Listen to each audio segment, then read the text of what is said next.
สถานีวิทยุกระจายเสียงแห่งประเทศไทยจังหวัดเชียงใหม่ AM 1476 กิโลเฮิรตซ์สถานีวิทยุภาคภาษาชาติพันธุ์แห่งเดียวในประเทศไทยที่มีความทันสมัยเชื่อถือได้สร้างอัตลักษณ์กลุ่มชาติพันธุ์สู่สากล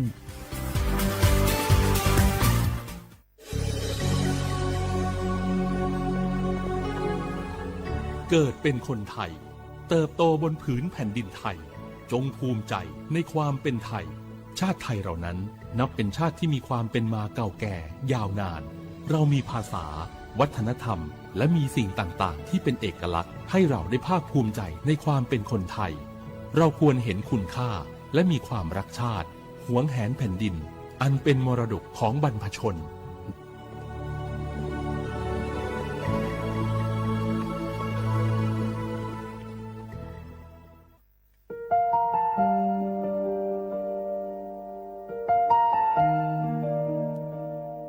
ขอน้อมเกล้าถวายอาลัย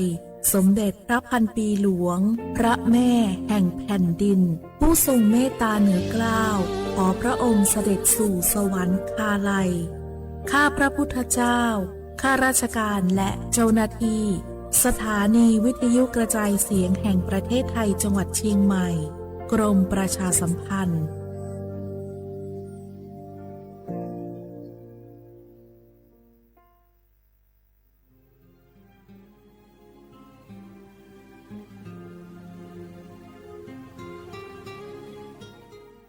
This is a moment of profound grief for the Kingdom of Thailand.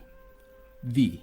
the collective voices of Radio Thailand Chiang Mai, join the Thai nation in mourning the passing of our beloved Queen Martha, Her Majesty Queen Sirikit. Her life was a testament to the unwavering service, grace, and deep love for the Thai people. Our humble condolences and thoughts are with His Majesty the King, the royal family,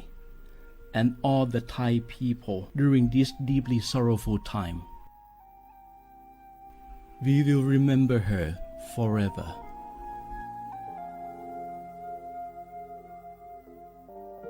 Ngahu lahu ya choche thoka Thai miguve jomo o ilu asa lekai pevitapato ngahu nima luja viyo ngahu mive o ilu le mi jomo vi o palu gelo munoma kholo koi peviyo ngahu tegalele ka ngahu mi jomo o ilu tha havyo kholo yo tha khatha ka dono chetuyo nga oto le lahu choche ve ota lahu kho pau se ma nakabo pheviyo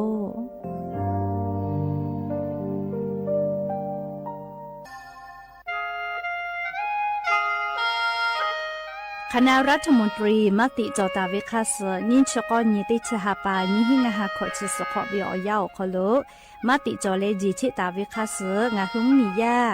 บะติเวพ่อปะหาจอเชเวงาคือไทมีกัวขอเชอวิชอติภาทะบะติปีแต่ก็และจีชิตาเวคัสมีเวอเลี้ยวค่ามาตราติชิสอขอโลกุบตาเวงาคือมีอขอโลชอตอชอลุพ่อเวพระราชบัญญัตินิหิงาหันชิญขอขอโลกบตาวิคัสไทยมีกอคโลพอลุลาและเชลามอวิชติภาและทะเบียประวัติภาคเดเจจอวิชติภาไทยมีกอคโลลุลาตาวิมีวิอเลียวค่ากฎหมายคัสคเดลุลาเลเชเพตุอโปงาหึมมียติภาถะสถานะคนต่างด้าวเข้าเมืองโดยชอบกฎหมายก็วิบะติภาติปีแต่ก็และจิชิตาวิโยเปตาและมาตราสืทวิอคโลกกบุตาเวพระราชบัญญัติสัญชาติมีหิงาหาหิขออคโลกกบุตาเวแลงาคือไทยมีกอคโลปอวิชอไม่กะอปออิติภาไทยมีกอคโลเชมอและทะเบียประวัติอคโลบะมาโจเฮเวกายาติภาแลสัญชาติไทยติภาลอเพวิเจกุทีออติอคโลโลโกสำนักบริหารการทะเบียนกรมการปกครองออติอคโลกาจาจาดาเลกาจาลอยวิเจออกาญูเวตันจาวติภาแลเนคือ คือทะเบียนประวัติค่าซื้ออาเพื่อซานาออกคอโลอาจุยากาติวิอเหนียวยาออกคอโลจะลอยเพวิเจนี่ชกอนี่ติชหาปานี่หิงาหาขอชกอขออุโสจิแม่ชกาลิงาคือไทยมีกอคอโลมาติคอรมอนี่ชกอนี่ติชหาปานี่หิงาหาขอจุสขอออกคอโลจีชิตาเวค่าซื้องาคือมียาบะติพามาจอเฮเวไม่เลกะบะมาจอกะไทยมีกอคอโลเซเชเพตุเวบะติพาติปีแต่โปเลจีชิตาเวค่าซื้อติปอกออยู่เวลาเลนองลาวิโยแม่งาคือเจ้าวัดจิ้งใหม่ออกข้อต่อเกือตีออกคอโลโฆษณาติผาคือกาเวลโกจ้าดาลาเพวิโยอลโกงาคือจิ้งใหม่ออกคอโลเวสถานีวิทยุกระจายเสียงแห่งประเทศไทยจังหวัดจิ้งใหม่แลออกข้อต่อเวสายาติผาสู่ไกเวกาวูจ้านอคือและโฆษณาติผาคือกาเวลโกจ้าดาคือโทรศัพท์นำบัตรแม่0 5 แซนี่สือขอ0ขอฮีไม่เลกะ0ก้อนี่อ้อขอฮีงาสือก้อโทรศัพท์นบะชเวทะจ้าดะและโฆษณาติผากุลาเพวิโย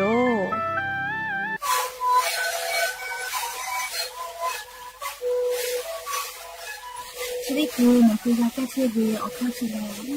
และหุ่นข้าวตะกั่วออกทีจังหวัดที่ไหนเอ็มมาบา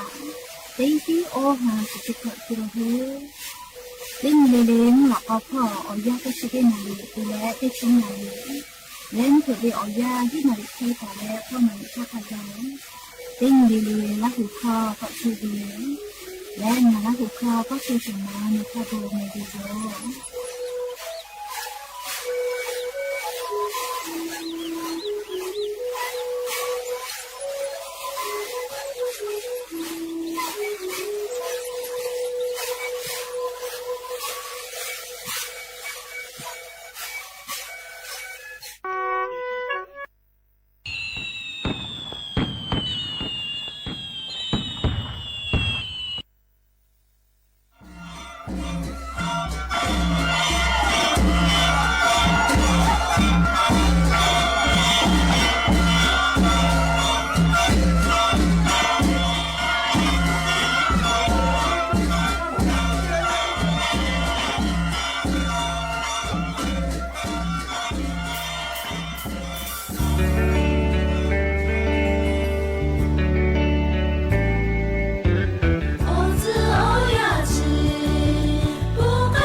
ขอสหสุเสพาเกโลกาลาตาวิฮาเลโดซากาจากาดอวิออบูติผางาคือราหุยาติกาลิเลอคโลกาลาปิแมสินเนียไคโรสวัสดีปีใหม่โควิเจสินเจียยูอีสิงสีนี่ฝาใช่อามาติจือดอกกูเคกาปิเจดอวิเคลีบิโลปิเจแมและเลฮาเลดอซาเลกาจากาดอวิออบูเตขอมาวิอยาวคโลจอปิเจสินเนียไคโรสินเจียยูอีสินี่ฟ้าใช้เจแมเรียกมาปิกาตากุลาแม่ลีให้ปากขอสุนิเพวิทัปะตอให้ปากขอจะหาจาวิอยาวคโลบุนาวิตอคติพายอและงาคือราหุยาไรกาอบุดะเจ้าคโลเวลาหุยาติกาลิเลทะปีลาวิโยแม่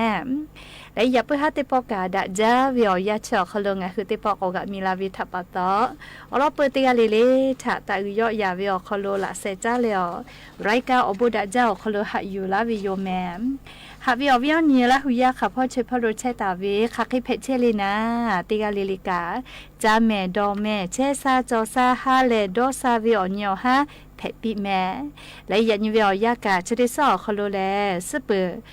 นี่ยะนี่แหละนี่ฮาปาฟิฟรีฮาปาอคโลยะนี่ติชสนี่พื้นเพวิโยให้ปากขอสุนเพวิโยและจะขอการนี่ฮินี่ชขอขอฮาวิอวิอนีละหุยาติเผาเตฮาเลเลเวียยาฮินาริควายตาและก็นาริทักไกเตฮาเลเลงาคือละหุคอไรกาอบุดะจาวิทยุเรดิโอ AM ติฮิโอฮัสจิกกิโลเฮิร์ตติไลพองาคือละหุคอตอกไอเชวิโยปุตตะเลกันนิพอติพอแล Facebook Fan Page สวทเชียงใหม่ AM 1476พ่อกาไลสดติตอกไอเชวิโยอวิอเนียละหุยาติภา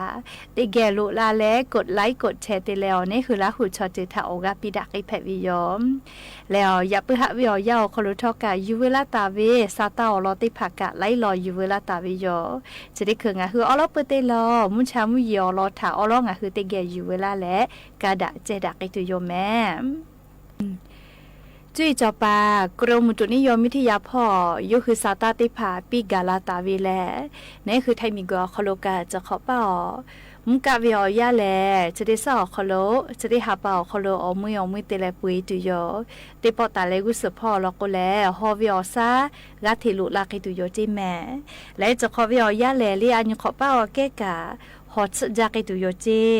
จะขอชอเลียเตขอเลียแกฮอตจาวิเตขอเพตุโยจิแม่เตกาลิเลกาคาเดกูเฮแล้วฟาตะแม่ชเวอคูกามุงกูเวมุฮอมุยิลูกาติยาลอกเตปลูลุลาตุโยเจอวิอเนียละหุยากาซาตาคาเดพอหาอยู่แม่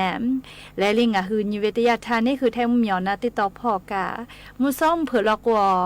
คอมหลอน่าเกิดตีขอคนหลอกคู่พ่อแลกาสิรอแม่อยากข้ามือเขาพ่อแลกอเลเตเลเชซาลอเอวิโยอยากข้าตาวาวิอยากกาลากุมุชัดเสลฮอจาวิโยแม่กเตเลเชเดซอคโลกามุยิลุลาตาวิเจนี่เชเปเซตาเลเซเชเปเซอคโลเจแม่นิเวตยาท่าไทยมิงกอฮอติต่อพ่ออาจจะมาลอเลนี่เชเปเซตาเลเซเชเปเซอยากก็แท้เหมียวนาติต่อพ่ออีสาแลไทยมิงกอก็จะติต่อพ่อแลเตเชเปเซตาเลเปเซเจติกาติติมุนะเลอมุยิลาตุโยจิแม่ไลกาโกเวอมุยิดอลอจาเจเลมาลาโมจิแม่เลมุยิมาลาวิโมเลมีกึปกากุชุกุแค่มีปิมีแก่เพโอเลขก็มุยิติปืลาลาโกแลอีสเจติพัทกาซาจะกอเกาให้แม่เลไม่ลอโกมุชัดชดาจะขอนี่ฮาวิอยาวโคโลมุชัดเชเลอาลูมีกเลมุนีดอดาวิคลิเกก็มานี่ดาจาวิคลิเกเวเลชจาฮอจาเฮกว่าโลดอกกาโดหาจาเลอันนี้ขอเป้าฮอจาเวอันนี้ขอเกกาจะขอเป้าก็ฮอจากิตุกุลาวิทัปตอดอหาตุจอวิโยเลเลกามุชัดชจาเลฮอจาเลจาลาโกอิกะฟีลาเวเลขก็อีกะเยเวอคาติผักกะคาเดกุเตะแม่ติกาลิลิกะใครเตเลลีมีกะฮิจาก็มามโมลก็มีฮิเว เลอันยก็งาคือไทยมีฮิยะยก็มัมมีป้าก็ฮิวิเจเลมัมมีป้าเลยะนี้เลยะสนะมุสนะขอนาริกอนาทีเวียวยาวขอโลมัมมีป้าโลกามีฮิวิเจข้าจ้อยแห่เราแม่อ้อจุนี่มินิจุเจงาคือไทยมีกือมีเจอแม่ฮอซอพออ้อหักขอจิฮิกิลูวดาตาเวียขอโลกามัมมีเป้าฮิอาลาแลแม่ฮอซอมีเจอพอจอวิเจเลยอยากเศร้าขนาดก่อนนาทีท่าเมาเวลตุลาแลเลียติจ้าติดอเวียปูเวกาวิกาเฮวิเตผาอยากจอยเวนะเลียคือว่ามัมมีเป้ากับมัมโมก็มีฮิเวเราก็มีฮิเลยมีเกือบเปียวิอคาลุจอเวเรียกคาชูเรียกคือถ้ามีกอเขาโลกาจอวิโยเรียกคือก็จะกาก็ตุจาวิภัยธรรมชาติยาแม่ลีมีฮิวิชกาละเจละฮาแพตอลาปื้อวิอเจติยาโยเรียกคือก็งาคือติกาเลลิกาซาตาติภากะคาเดพอหาอยู่เช่แม่ก็จ้าเลยกะเลยเอาวิอันเนี่ยละหุยาติเผางาคือจังหวัดที่ไม่เอาเขาลูกาให้ปากเขาจ้าวิปอยยันตาวิแม่ติชสุนตาเลติชหินีเลกะลู่ให้ปากเขาจ้าปอยรู้จอวิโยเลชอกะคือจ้าเลจะปุยคือจิไม่เอาบ้องมีชอลุลาเลจะกุลาวิกามาจ้าลอแม่เลยอยากจิไม่วิออกะลูกะจะกุยแผ่วิโยเลให้ปากเขาจ้าปอยรู้แต่ไกเชวิโยเลงาคือจังหวัดที่ไม่เอาเขาลูอยากกะลูอยากติจ้าเลยเลก็อยากถนนท่าแพกะฮูวิเจเลมุสยาซอหินาลิควเตเลติชนาลิวิอยาโคโลฮัววิโยเลอแล้วก็ยูหือยากจูเลขบวติผาจอวิทัปะตอนะเรียกก็งาคือจังหวัดที่ไม่เอาโคโลกาจะได้คือให้ปากเขาจาวิทะคือเชวิโยวิอเนี่ยละหุยากะติผาแล้วก็ให้ปากเขาจาวิทะเลเยเลงาคือละหุเขาจาวินะคือก็ไล่พอกะเขาจาเชตุโยเรียงคือละหุยาติกาลีเลให้ปากขอจาวิติหมูลอกกาลีขอสุญญคโลฮาเลดอซาโกเลวิอบุติพาติกาลีเลอคุโลกาลาปิแม่วิอันเนี่ยละหุยาติเผางาคือซาตาพอนิเวตยาทาเลชุติคือลอกกางาคือไทมิงกอคโลอาจุยารัฐบากาคาเดกาติมากาเฮเลอลอกวกามากาเมคือพ่อวิกางาคือเมคือปุขนอกขอชินิเวียคโลกามากาเมคือพ่อชินิแต่นี้ฉันแต่นี้และเลติชื่อมาพี่มายาเวลโกกามากาเมคือพ่อยูฮือกับประกาศวินาเลียอาจุยารัฐบาลจะตั้งเกกาตัวอโปเฮโกไขโกกางาคือไทมิกอคโลนายอเสเลอรัฐบาลเสกาตุวิชองาขอฮับปักไทยเลจากาตุลอเรียกเฮโกจะได้คือวิอยางาคือมียาติผาสติกอคโลกาจากาดอวิพอกาหาเชอแม่วิอเนี่ยละหุยาติผากาจากาดอวิพอจาตุดอตุมอพุติผาวิจาทาโกขะจากอฮอทาโกปอเตโกเลกาวิพออีและต่ออีวิพอมาลาวิทัปตออาสติกอคโลเลกาจากาดอเชวิอเจติผาไลยาเลงาหุมียาอาสติกอคโลหุลาเชอวิโยยกจะบุญยาวิอยาเลพุติผาจากาวิลอกกาเลคาเดหาซาเยแม่เรียกค่ะเดสอเยไปเยเรียลอกงาคือวุฒิพอค่ะคิเพตุนามาโสนะเรียอยากคัดทกันยิเวตยาท่าบอมมีชองาคือไทมิกอคโลลุลาเลกุตุลาวิตุโกเรียติยิเวลาคิติเซเซมือกาคิจอลเจกมาเรียเขาก็มอฮปาตุกว่าเจฮอกาตุโยเรียมือตาวาตาเวกาเสตากวิมอติผามอจิติผาลอกกาอฟุค่ะเดดาปีเวลอกงาคือมียากับฟุติผาจอกเอกาวิโยก็จะได้คือเรียงาคือมีกาเรียรัฐบาลเจกาติปาเจมากาเฮวิทัปตองาคือติกาลิลิกาเรียอาชุยอตุกากา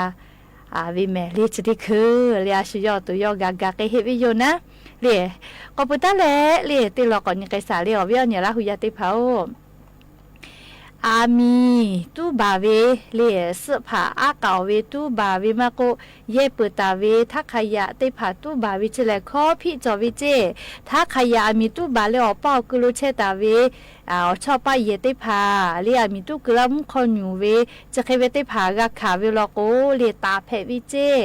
เลียงาคือเยปุตาเวทักขยะติผาเยจีเยเจ้าอากาตูบาเวลโกขอพี่แลทอขอกะสขออยู่ฮอเลมือเวอพุกะเตเซอมือบะขะแกมือเพวิเจเอก็ชัวกาเลอากานี่คืออากามาโกเลนี่คือเยป้าเยคือชอเชเวติผาเยเป้าโลโกกะ เย็บปุตตาวิทาขยะติพามากาตู้แม่เรียสาลือเลยกาชุดิคืองาคือไทยมิงกอคอโลมีมากาตู้แต่ก็เลยหาตาวิโยเตจ้ามือจ้าก็ตีมาก็เลยให้ปื้อให้คอตาเลยอากาจกะเตเจเลยกามีมากาตู้แต่ก็เลยหาตาวิออยาโยแม่เฮก็งาคือเตกาเลยทอกาเลยมีตาตู้แม่เลยมีตู้เวคอพิแลขจอยให้แม่เลยงาคือมีจุยารัฐบาลติพาทอกานาเลมีตุกเวติพาทาอายีติตุโยเจมีเวอเลียวค่ากฎหมายแต่ตาวิคัสเลขกงาคือเตกาเลทอกาจุดิคือเวอยาแลเลนอปูงาปูเลติเกมุฮอซาคอโลซากัวเชวิทาปาตอดักเกวิมุฮอซาซากากัวลอกงาฮืออตุกาเชซาปุวิโยยาคามาดักเกวิมุฮอซาติผาซากัววิลโกเลอชพุนาเจเยนาเลจะเคติผาแผเลอเลมือเลอชพุคอลุมาเลอานาลูติผากะแผไกลาวิโยกาจากาดอวิมุฮอซาติผาจาดะลาวิเมเลมาเลอานาจะได้ผาทอกาเลขโกงาคือเตยาเลกะนะเลชุยอตัวปูกาเตเลมีกุชอยาติเกมุฮอซาทะจูเลซาโกเชวิทาปาโตเลติกาติละเซกาดักอิสิแม่แต่ก็แลเลียวเวียวเนี่ยละหุยาติผาทะอลอซาตาปิลาวิโยเฮโกลีมอทกานามาเครื่องมาปาวิชติผาหะปะแม่เลจุดิคือเวียวยาแลตายุติผาแตะตุโยจิแม่มุขเดนะต้อยไกเวเลหมอทกามุขเดตะแตะวิเจอลือไกเวลโกเลสติมาปิลาวเจติปอติมือไกวิโยเจแม่เรียกก็หมอทกาเยเชเวกามุขเดนะต้อยไกโกเลนามาเครื่องติผาหะปะเลียวลโกจะคือนามาติผาตู้บามาปุโลกมุขนะต้อยตอลาเวมุขนะต้อยตอลาเวลโกเลมาดาวินอซาอปิติผากอตอลาวินาเลเฮก็งาคือเตกาเลกาสติติแม่เลหมอทกาเยเชเวกานี่คือเวจักคือจักคันยหาซาเวอคโลกาเลงาคือเตกาเลกานาเลมุฮอซาทาจูเลซาโกเชวิทาปาโตงาคือเตกาเลเตกากากาดักเวิโยแม่และลิชุดิเจกางาคือละหูขอจาเวียยากะเพวิทาปาโตหูแต่ติผาตุเวกาสติเตแม่เยอามีติผาตุลาวิโยจะขอเป้ากางาคือละหูยาเยกะไลเย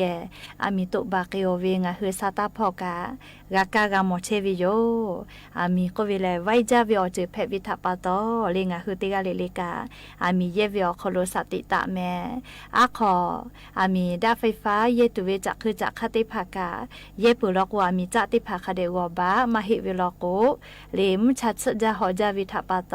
อามีไฟฟ้ายกขยหอจาลาโกมีปุตุไกลาวิโยลิชจะหอจาลาโกเลไฟฟ้าลัดวนจอวิติภาแพกไกลาวิโยเฮก็งาคือราหุยาชอติจักคือติจเยกาลีอามีแกติภาดัมคุติภาจาวิกะดับพุจาวิติภาวบามาวบาวิกะคเดเชเนี้ยเลมซ่อมเผิงคือเยบามาตอยหิทาลีลุวิสิวิอเจติภานี่คือยากาขอมากากาลาตูอโปและติปอตาเลวิสพอลก็ยาปายามีกาลีลินาวิอยากาลาวิโยลินาเปกโกแลลิฮิจอเยเพวิอยาโย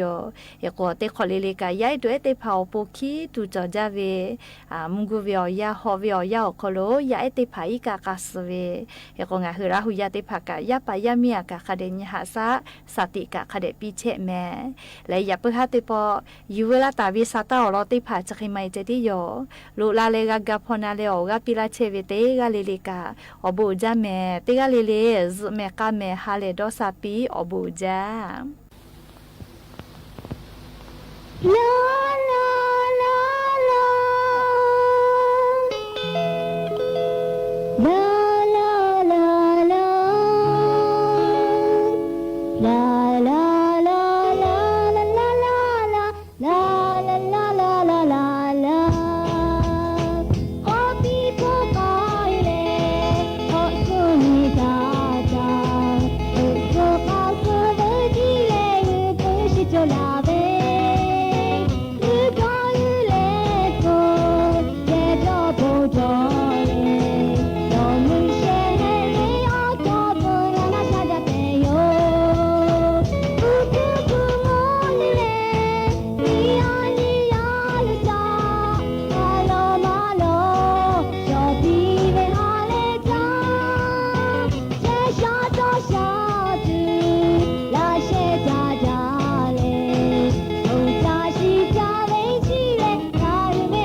ถานีวิทยุกระจายเสียงแห่งประเทศไทยและเครือข่ายทั่วประเทศเสนอข่าวต้นชั่วโมง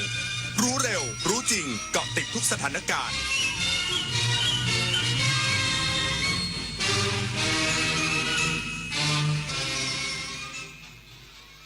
รับฟังข่าวต้นชั่วโมง 21 นาฬิกากับธราวุฒิวิชัยดิษฐ์ครับคณะกรรมการการเลือกตั้งมีมติให้นับคะแนนใหม่จำนวน 8 แห่งและออกเสียงคะแนนใหม่จำนวน 1 แห่งในวันที่ 22 กุมภาพันธ์นี้อีกสักครู่กลับมาติดตามรายละเอียดครับ25 กุมภาพันธ์ของทุกปีคือวันวิทยุกระจายเสียงไทยวันที่รำลึกถึงการกำเนิดกิจการวิทยุไทยโดยพระองค์เจ้าบุรชัดชัยยากรกรมพระกำแพงเพชรอัครโยธินตลอด 96 ปีที่ผ่านมาวิทยุเป็นสื่อสำคัญที่ถ่ายทอดข่าวสารความรู้และอยู่เคียงข้างคนไทยเสมอมา 25 กุมภาพันธ์วันวิทยุกระจายเสียงไทยคุณค่าของเสียงที่อยู่คู่สังคมไทยจากวัตถุดิบท้องถิ่นสู่สินค้าสร้างมูลค่าจากท้องทะเลสู่โอกาสที่ไกลกว่าเดิมสินค้าเกษตรและประมง3จังหวัดชายแดนใต้ไม่หยุดอยู่แค่ผลผลิตในพื้นที่แต่พร้อมยกระดับเป็นสินค้าแปรรูปคุณภาพสูงด้วยเทคโนโลยีและนวัตกรรมขับเคลื่อนเศรษฐกิจฐานรากและเปิดประตูสู่อนาคตที่มั่นคง3จังหวัดชายแดนใต้พลังความร่วมมือสู่เศรษฐกิจที่เติบโตทักผิดหรือตั้งใจหลอกระวังมุกแกล้งทักผิดแล้วตีสนิทชวนลงทุนเริ่มจากทักผิดตีสนิทจากนั้นชวนรวยด้วยการลงทุนช่วงแรกโอนคืนให้จริงแต่สุดท้ายอ้างเหตุผลไม่ให้ถอนจำไว้นะครับการลงทุนที่ให้ผลตอบแทนสูงผิดปกติมักเป็นกลโกงตั้งสติไม่เชื่อไม่สูญเงินพบเบาะแสแจ้งตำรวจไซเบอร์1441ตลอด24ชั่วโมงสำนักงานปลัดสำนักนายกรัฐมนตรีขอเชิญบุคคลหน่วยงานและโครงการเสนอชื่อเพื่อประกาศเกียรติคุณเป็นค่าของแผ่นดินประจำปี 2568 เพื่อเชิดชูผู้ทำคุณประโยชน์แก่สังคมและประเทศชาติส่งผลงานได้ตั้งแต่บัดนี้จนถึงวันที่ 27 กุมภาพันธ์ 2569 สอบถามข้อมูลเพิ่มเติมโทร 022834712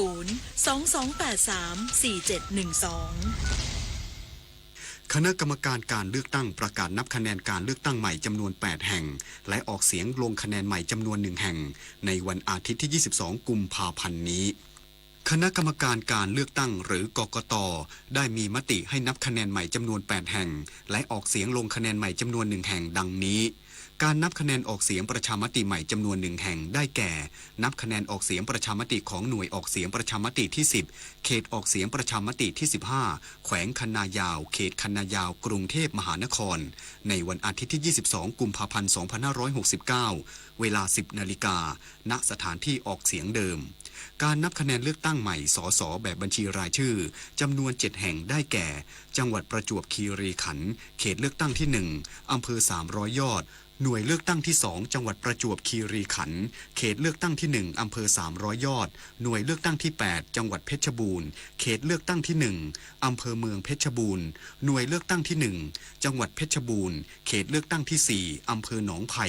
หน่วยเลือกตั้งที่2จังหวัดกำแพงเพชรเขตเลือกตั้งที่1อำเภอเมืองกำแพงเพชรหน่วยเลือกตั้งที่8จังหวัดกำแพงเพชรเขตเลือกตั้งที่1อำเภอเมืองกำแพงเพชรหน่วยเลือกตั้งที่14จังหวัดสกลนครเขตเลือกตั้งที่1อำเภอเมืองสกลนครหน่วยเลือกตั้งที่32การออกเสียงลงคะแนนใหม่สสแบบแบ่งเขตเลือกตั้งและสสแบบบัญชีรายชื่อออกเสียงลงคะแนนในการเลือกตั้งสสแบบแบ่งเขตเลือกตั้งและแบบบัญชีรายชื่อของจังหวัดพะเยาเขตเลือกตั้งที่1อำเภอเมืองพะเยาหน่วยเลือกตั้งที่6ตำบลท่าวังทองสำหรับวันเวลาและสถานที่จะแจ้งให้ทราบต่อไปนายกรัฐมนตรีติดตามสถานการณ์ด้านความมั่นคงจังหวัดชายแดนภาคใต้กำชับหน่วยงานที่เกี่ยวข้องขับเคลื่อนมาตรการเชิงรุกยกระดับความปลอดภัยในระดับพื้นที่สร้างความเชื่อมั่นให้ประชาชน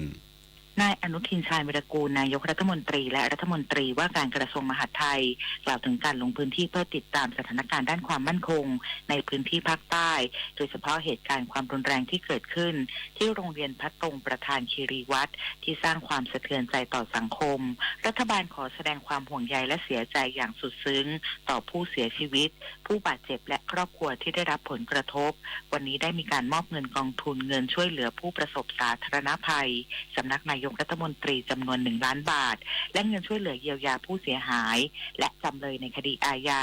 กระทรวงยุติธรรมจำนวน 200,000 บาทให้แก่ครอบครัวนางศศิพัฒน์สินสโมสรผู้อำนวยการโรงเรียนพระตรงประธานคีรีวัตรนอกจากนี้ได้เน้นย้ำให้ทุกหน่วยงานที่เกี่ยวข้องเร่งสร้างความเชื่อมั่นให้กับประชาชนด้วยมาตรการเชิงรุกในระดับพื้นที่ได้แก่การยกระดับความปลอดภัยในสถานศึกษาอย่างเป็นรูปธรรมการจัดการปัญหายาเสพติดเชิงรุกการควบคุมอาวุธปืนอย่างเข้มงวดและจริงจัง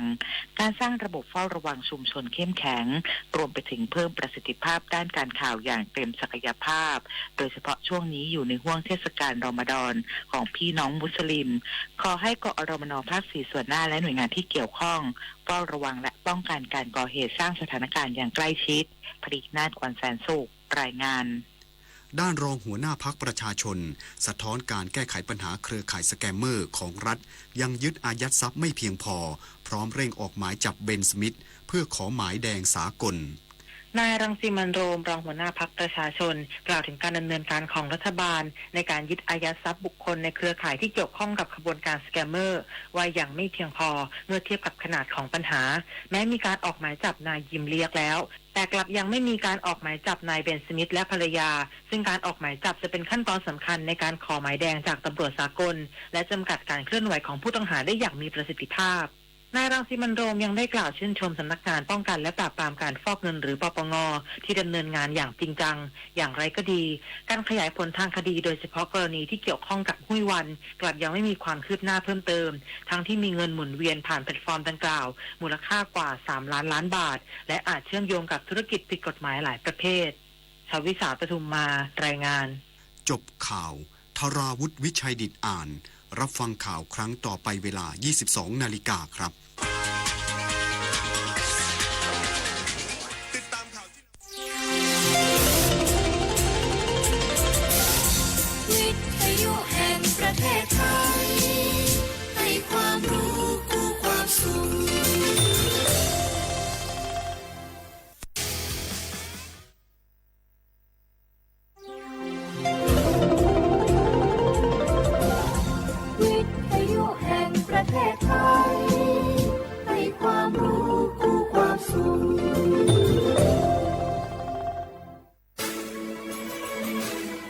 สถานีวิทยุกระจายเสียงแห่งประเทศไทยจังหวัดเชียงใหม่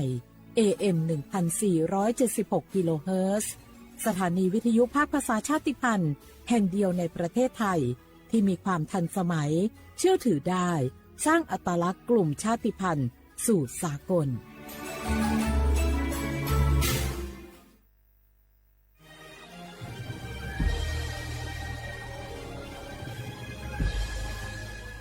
เกิดเป็นคนไทย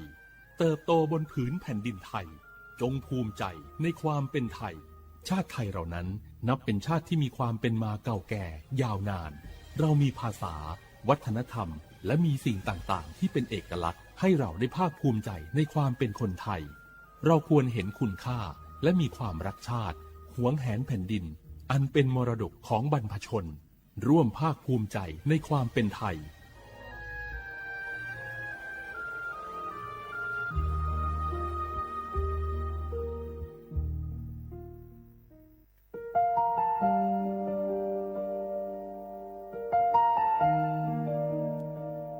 ขอน้อมเกล้าถวายอาลัยสมเด็จพระพันปีหลวงพระแม่แห่งแผ่นดินผู้ทรงเมตตาเหนือเกล้าขอพระองค์เสด็จสู่สวรรคาลัยข้าพระพุทธเจ้าข้าราชการและเจ้าหน้าที่สถานีวิทยุกระจายเสียงแห่งประเทศไทยจังหวัดเชียงใหม่กรมประชาสัมพันธ์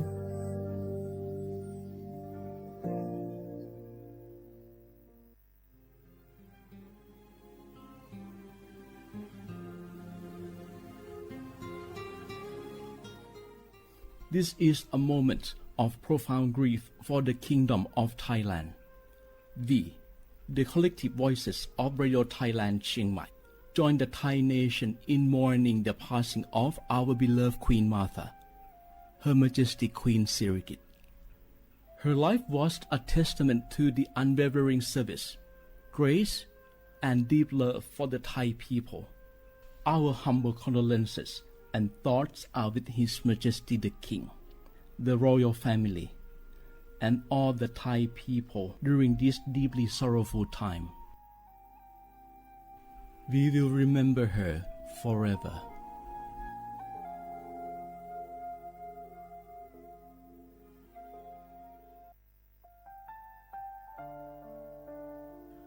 อาเดือไทยมิขอส่งเผาอามา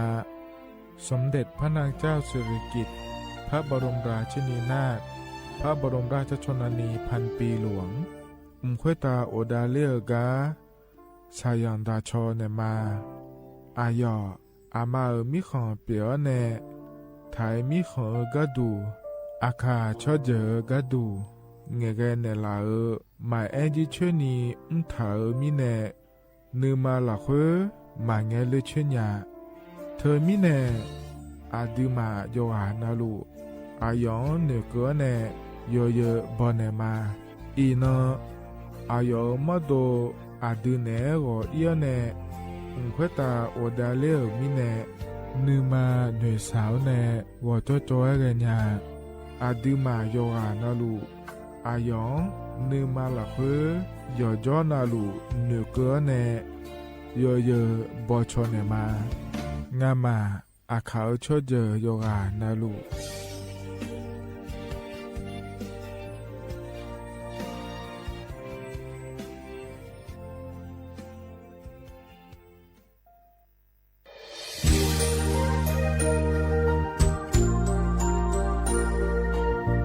ไอเยี่ยวที่ฟอลโล่กัวเนทีมเชียงใหม่และขั้วเธออุฮาเลกะกอบัชมีจากะกอ PM 2.5 กะกอฮอลิดามาเด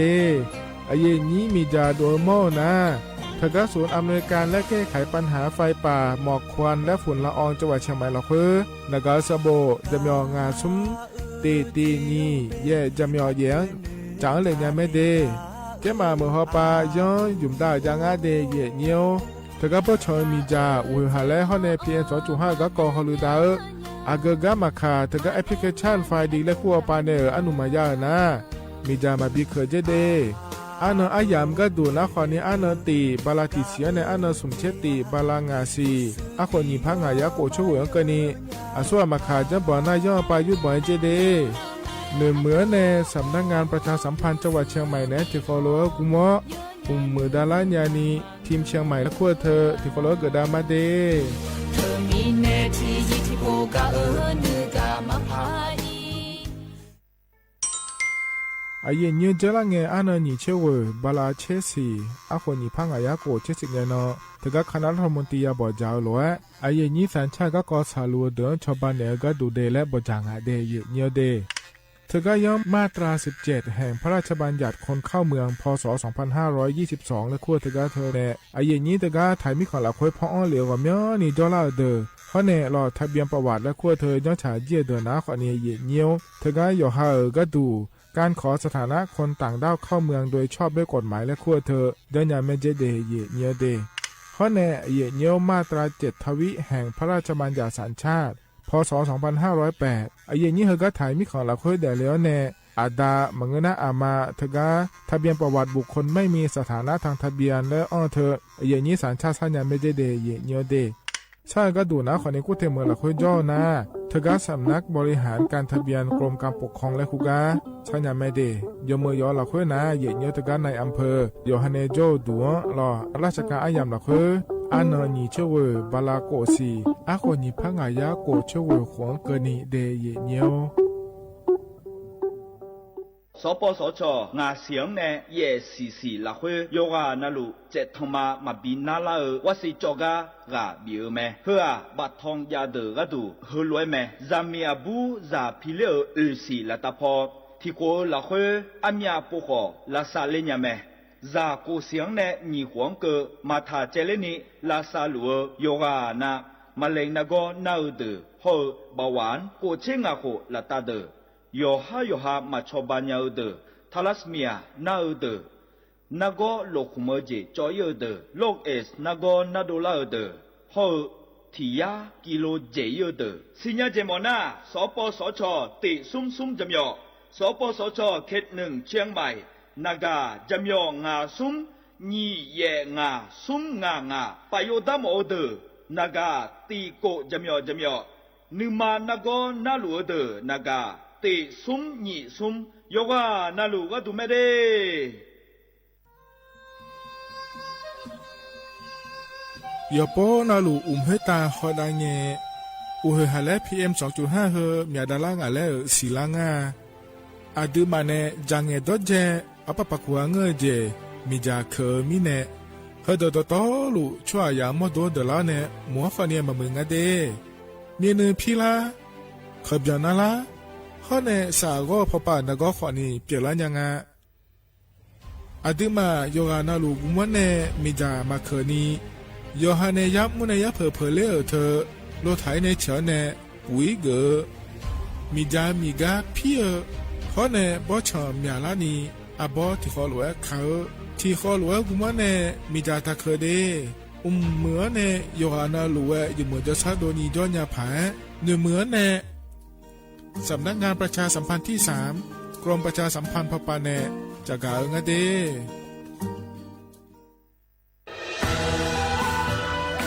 จากศาลากลางจังหวัดน่านหลังเก่าพัฒนาสู่การเป็นศูนย์การเรียนรู้นันทศิษย์ป่าคารโดยมูลนิธิรักป่าน่านนับเป็นพระมหากรุณาธิคุณที่สมเด็จพระกนิษฐาธิราชเจ้ากรมสมเด็จพระเทพรัตนราชสุดาสยามบรมราชกุมารีได้พระราชทานนามนันทศิษย์ป่าคารอันหมายถึงอาคารแห่งความรู้ทุกแขนงของจังหวัดน่านภายในประกอบด้วยห้องนิทรรศการเฉลิมพระเกียรติรัชกาลที่ 9 แสดงพระราชประวัติและพระราชกรณียกิจของพระผู้ทรงเป็นพลังแห่งแผ่นดินและต้นแบบของความเพียรรถพระที่นั่งอนุสรณ์แห่งการเสด็จเยี่ยมราษฎรในถิ่นทุรกันดารทั่วทุกภูมิภาคของไทยพิพิธภัณฑ์ศาลากลางจังหวัดน่านความทรงจำของอาคารหลังเก่าและการอนุรักษ์สิ่งสำคัญของเมืองน่านเทคโนโลยีกับมนุษย์จุดประกายความคิดสร้างสรรค์สู่การสร้างนวัตกรรมในอนาคตน่านซิมูเลชันแนวทางจัดการขยะที่ยั่งยืนเพื่อตระหนักถึงผลกระทบต่อสังคมเศรษฐกิจและสิ่งแวดล้อมห้องสมบัติน่านย้อนรอยสู่อดีตและความรุ่งเรืองของนครน่านผ่านเงินตราเครื่องเงินและผ้าทองเปิดให้เข้าชมฟรีไม่มีค่าใช้จ่ายตั้งแต่เวลา 9 นาฬิกาถึง 17 นาฬิกาหยุดทุกวันจันทร์และวันนักขัตฤกษ์มาร่วมอนุรักษ์สืบสานสร้างสรรค์ศิลปะวัฒนธรรมและวิทยาศาสตร์ของเมืองน่านคุณค่าที่น่าภาคภูมิใจ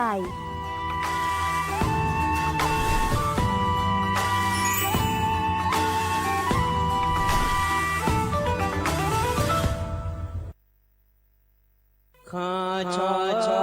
แม่นูแม่นู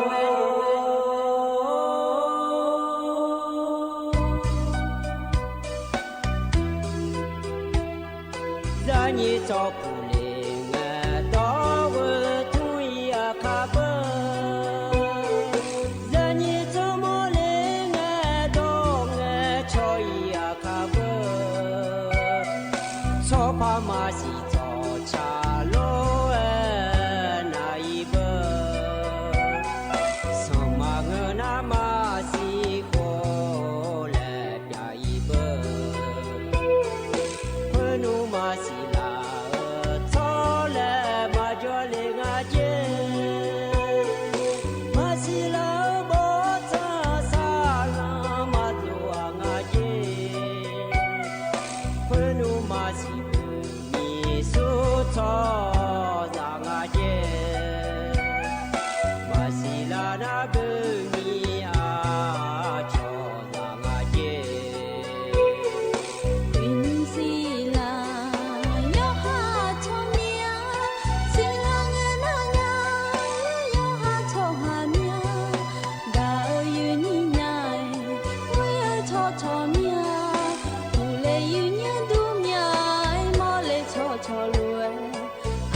อุจิพออุดุธรรมะเดอาเยนี้โยกานาลุเนรอเยญยุมจิกะลอยมีนาลุทอนเจอโลเอเยนี้โยกานาลุเนพะยาทอนเจอเมียเดเยญเดอุจิอปาลอหกามยออ้วดูสวทเชียงใหม่แน่รอเยนี้มีขยาโยกานาลุเนยาทอนเจอเฮนาอายามนาลีเวลาเนเชลังกนิเมเยญลอเมยุมจิกะลองานเนอายุเชมือเนฮอเนอายุมีดอเนที่ขอรู้จะด่ามาเดยเยเดก็ยังมีกอลมถ่ายยาเยเนี่ยเราเธอเยเนี่ยจะกาเอกาเนี่ยพาเกเราเยเนี่ยจะกาเยนี่ละบิกาทั้งพาก็มารัฐบาลก็มาเราเยเนี่ยข้าน้ออายามพากันยารู้จะกาดันมาเดที่ไม่ได้เยนี่ยอนารู้ล้อมาข้อปานมาเฟซบุ๊กปานมาชันแทนเนี่ย นะฮะเนี่ยแม่เดย์เนี่ยเดที่คนเราจะละมาเนี่ยเหกันเนี่ยนะไอ้ที่มีตอนเนี่ยอันเนาะจะกะเอกากะคนเนี่ยแล้วก็ปนเนี่ยนะฮะยาเลยแล้วจะกะจะแม่นะฮะตามาเนี่ยเราดูธรรมะเยอะเนี่ยงามีดอเจชมือมาไม่ได้แห่เนาะขาเนาะก่อนนี้อันเนี่ยมาเยอะเนี่ยอินน่าจนเจอนี่เนาะกลางไงเยอะเนี่ยนี่สีบลาล้ออาหูน่ามันที่หูน่าถ่ายอันเนาะน่าว่าอาคางเยอะเนี่ยโอ้เจอันเนาะเชื่อสีล้อกุมภาพันธ์นี่พางายากูเชื่อเว้ยน่ากันเนี่ยน่าหายาน่าเยอะเนี่ยโอ้เจล้อบอกเกอคนน่าหายานักยาดนาเฟซบุ๊กพอนเนอนี่มูลนิธิลอนาบอกเกอพอนเนนามาขอแล้วก็คู่ตึกคู่จไม่ดีAM ที่พายา4 กิโลเฮิรตซ์ไงเนี่ยนะเฟซบุ๊กพอนาสวทเชียงใหม่ที่พายา4 กิโลเฮิรตซ์แล้วไงเอสระยีเนี่ยถ้าก็อันนั้นเหรออินอาเจอันนั้นแล้วแม่อันอย่างเหรออ๋อจริงอ่ะอย่างยังจริงไงแม่เฮอินน่ะคือก็ละงะคือล้ออินน่ะคือที่นั่งอ่ะเดยเนี่ยเดอย่างนี้อันนั้นเหรอฉันแทรู้ไม่แน่มันเงี้ยนะย้อนนาลุจะกะเอกะโดนเนี่ยมาเยเนี่ยให้อินน่ะ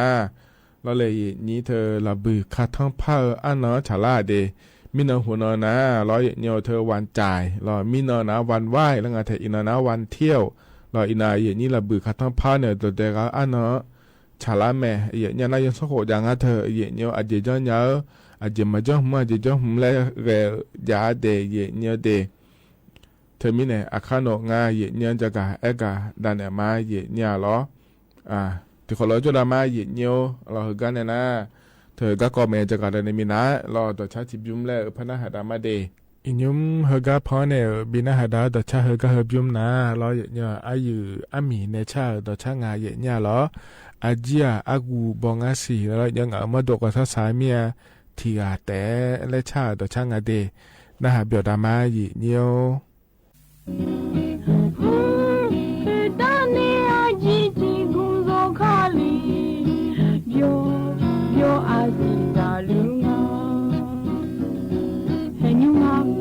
လောပါလို့စေချောမဘောနီယဒီကတဲ့နူလူမ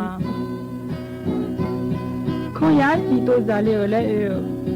အကြီးတို့ချောဘောခေါ်နီအဘောမိုးကြောဘူးမဟာချောမဘောမီဝရှိုင်းဝဲညာ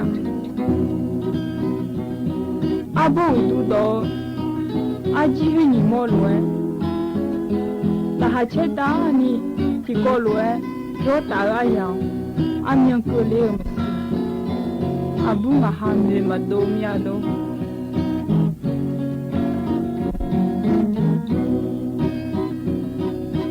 ဂျောလာဒိုလီလောဘာနီလီလွယ်နော်ကိုဤပြိုရှောမာလိုနော်မဂျိုငါနီမာတီစီယာဗျောလေဒူခေါ်မာဇာညာနော်ဤရခါလောဘာလွယ်နော်ခေါ်ဤပြိုရှောမာလိုယေဝံဦးလီရခါလောဘာဟုလာလွယ်ငါယောဂအိုလောင်မီချောလောဘာလောဒီနီသာဟောကြောငယ်ခေါ်ဇာအစီအောလာငါတနေအကြီးတီကွန်ဇောခါလီပြောအစီဇာလူငါ我晒晒会拉了面我从这呀表阿姨和你拉下切打你我哪里表龙哎阿不嘛哈မိသားစုတာရောတဲ့တဲ့လေသောဟာဇာမာလဲအဟောမငနာအကြည့်တီမောမထောအဘူးလဟောမရတော့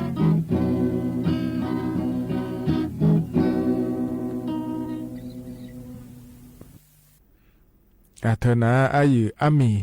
เนชาต่อชาเย็นยิ้มเจียกาเย็นยิ้มพอเนบินาหาดาล้อยานาหาเบียวดูโยกานาลูเวเดเฮก็จนปาลาเนนะหาลาโยกานาลูเวอุดุธรรมะเย็นยาล้อ ที่ขอรู้ว่าจะดามาเดงานเน่รอเขาเนี่ยอายุเน่เย็นยันนาลีเชหลังก็นี่เดเย็นเนียวที่ขอเราจะดามาเย็นเนี่ยคือกันเนี่ยนะรอเย็นเนียวกะก็เริ่มถ่ายจากการด้านไหนมาเดเย็นเนียวเดแต่ก็อายุมีดอนเนี่ยรอกะก็เริ่มถ่ายที่ก็จอมแม่นะฮะดามาเย็นเนียวเราดูธรรมะอย่างเดียวเหรอก็พอเฟซบุ๊กพอเนี่ยก่อนนี้บอกเกอร์พอเนี่ยก่อนนี้ติ๊กต็อกพอเนี่ยก่อนนี้เราว่าชื่อเขาก็งานเนี่ยถือเนี่ยแล้วไลฟ์สดแล้วมาบุญเมียมาดูแล้วไงก็เนี่ยมาชื่องานเนี่ยก็มาพาม่ยังไงขนมอันนี้ขนมพามาผู้จีเราอย่างเดียวก็ป้าละเบื่ออันนั้นก็ละเมียเราผู้จีก็ป้าเจ้ามาจ่อเดินหน้าแล้วหอยยังไงอย่างเงี้ยเจ้ามาเนี่ยมาจ่อเดินหน้าก่อนนี้อาชอไลฟ์สดแล้วก็ติดต่อพอเนี่ยก่อนนี้ก็เฟซบุ๊กพอเนี่ยก่อนนี้หอยยังไม่รอยมาจีไลฟ์สดแล้วกันไหมเขาก็ป้าการหลวงก็ป้ารออย่างเดียวเจ้ามาละเฮก็ป้ารอยมาละเบื่ออันนั้นแม่ใช้หน้าเทานครเชียงใหม่แล้วเขาก็ป้าไงอย่างเงี้ยนะเชียงใหม่ใช้หน้าเทาเฟสติวัลแล้วพลาดอแล้วก็จะมีชุมดอแล้วก็รู้อายมาจีก็รู้บุตรทางาโลนะเฮก็น่าว่าที่อันนั้นอย่างเงี้ยนะอินนั้นแหละนึกชอบกันนี่ชื่อสีเขาเนี่ยชื่อเอกกันนี่ไงอาย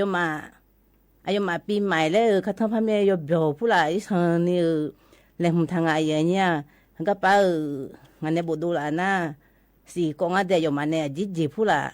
บีโฮแล้วเราบีแล้วรับโจแล้วดิอย่างนี้ก็ตัวเพจน่าก่อนนี่หอยเนี่ยแม่อย่างนี้ก็ป้าอยู่มาจีแล้วหอยเนี่ยแม่แล้วบุตรทางไอ้สันนี่จะมือไทยแล้วล่ะเขาจะอยู่มาเนี่ยจะทานเนี่ยที่มาไอ้สันนี่แล้วไอ้สันนี่มือจีแล้วไอ้ดูทานน่ะดิตีหุ่นน่าร้อยอย่างนี้สิงโตเฮ้แล้วเนี่ยเฮ้บิดามาเจอย่างเงี้ยสิงโตแล้วเนี่ยเฮ้ที่หัวมุมกันเลยอยู่นะขบวนบิดามาเจอย่างเงี้ยขบวนเฮ้อยู่มาเนี่ยจังถ่ายเฮ้นะเบยังโลกุโลอยู่มาเนี่ยแล้วแต่งทางอะไรอย่างเงี้ยเฮ้โอ้ยก็จ่อเฮ้ปั้นไปแล้วกุโลจังทำมาเจอย่างเงี้ยนะสุ่มนะโอ้ยเวทีประกวดแล้วงานอะไรอย่างเงี้ยเวทีเธออดีมาขายเวทีแล้วไหมเนี่ยตัวไหมเวทีแล้วไหมผู้บ่าวตัวดอกอยู่มาจากบ่ล่ะที่ไม่ในเวทีแล้วนะอดีมาขายที่เวทีแล้วตัวไหมน่ะจีน่ะตีมวยสวยเก่งแล้วตีมวยอยู่มาระเบือแล้วอยู่มามีชีวิตดุนท่านเนี่ยอากาศเฉลี่ยอากาศโยชามาชาแล้วกูรู้แต่ทางไงอย่างเงี้ยอยากพูดอะไรหรอน่ะยายถิ่มน่ะเขาจะอุ่นยุ่ยพูดบิจังใจอย่างเงี้ยอุ่นยุ่ยพูดแข่งขันแล้วไงที่อากาศมาคือแล้ว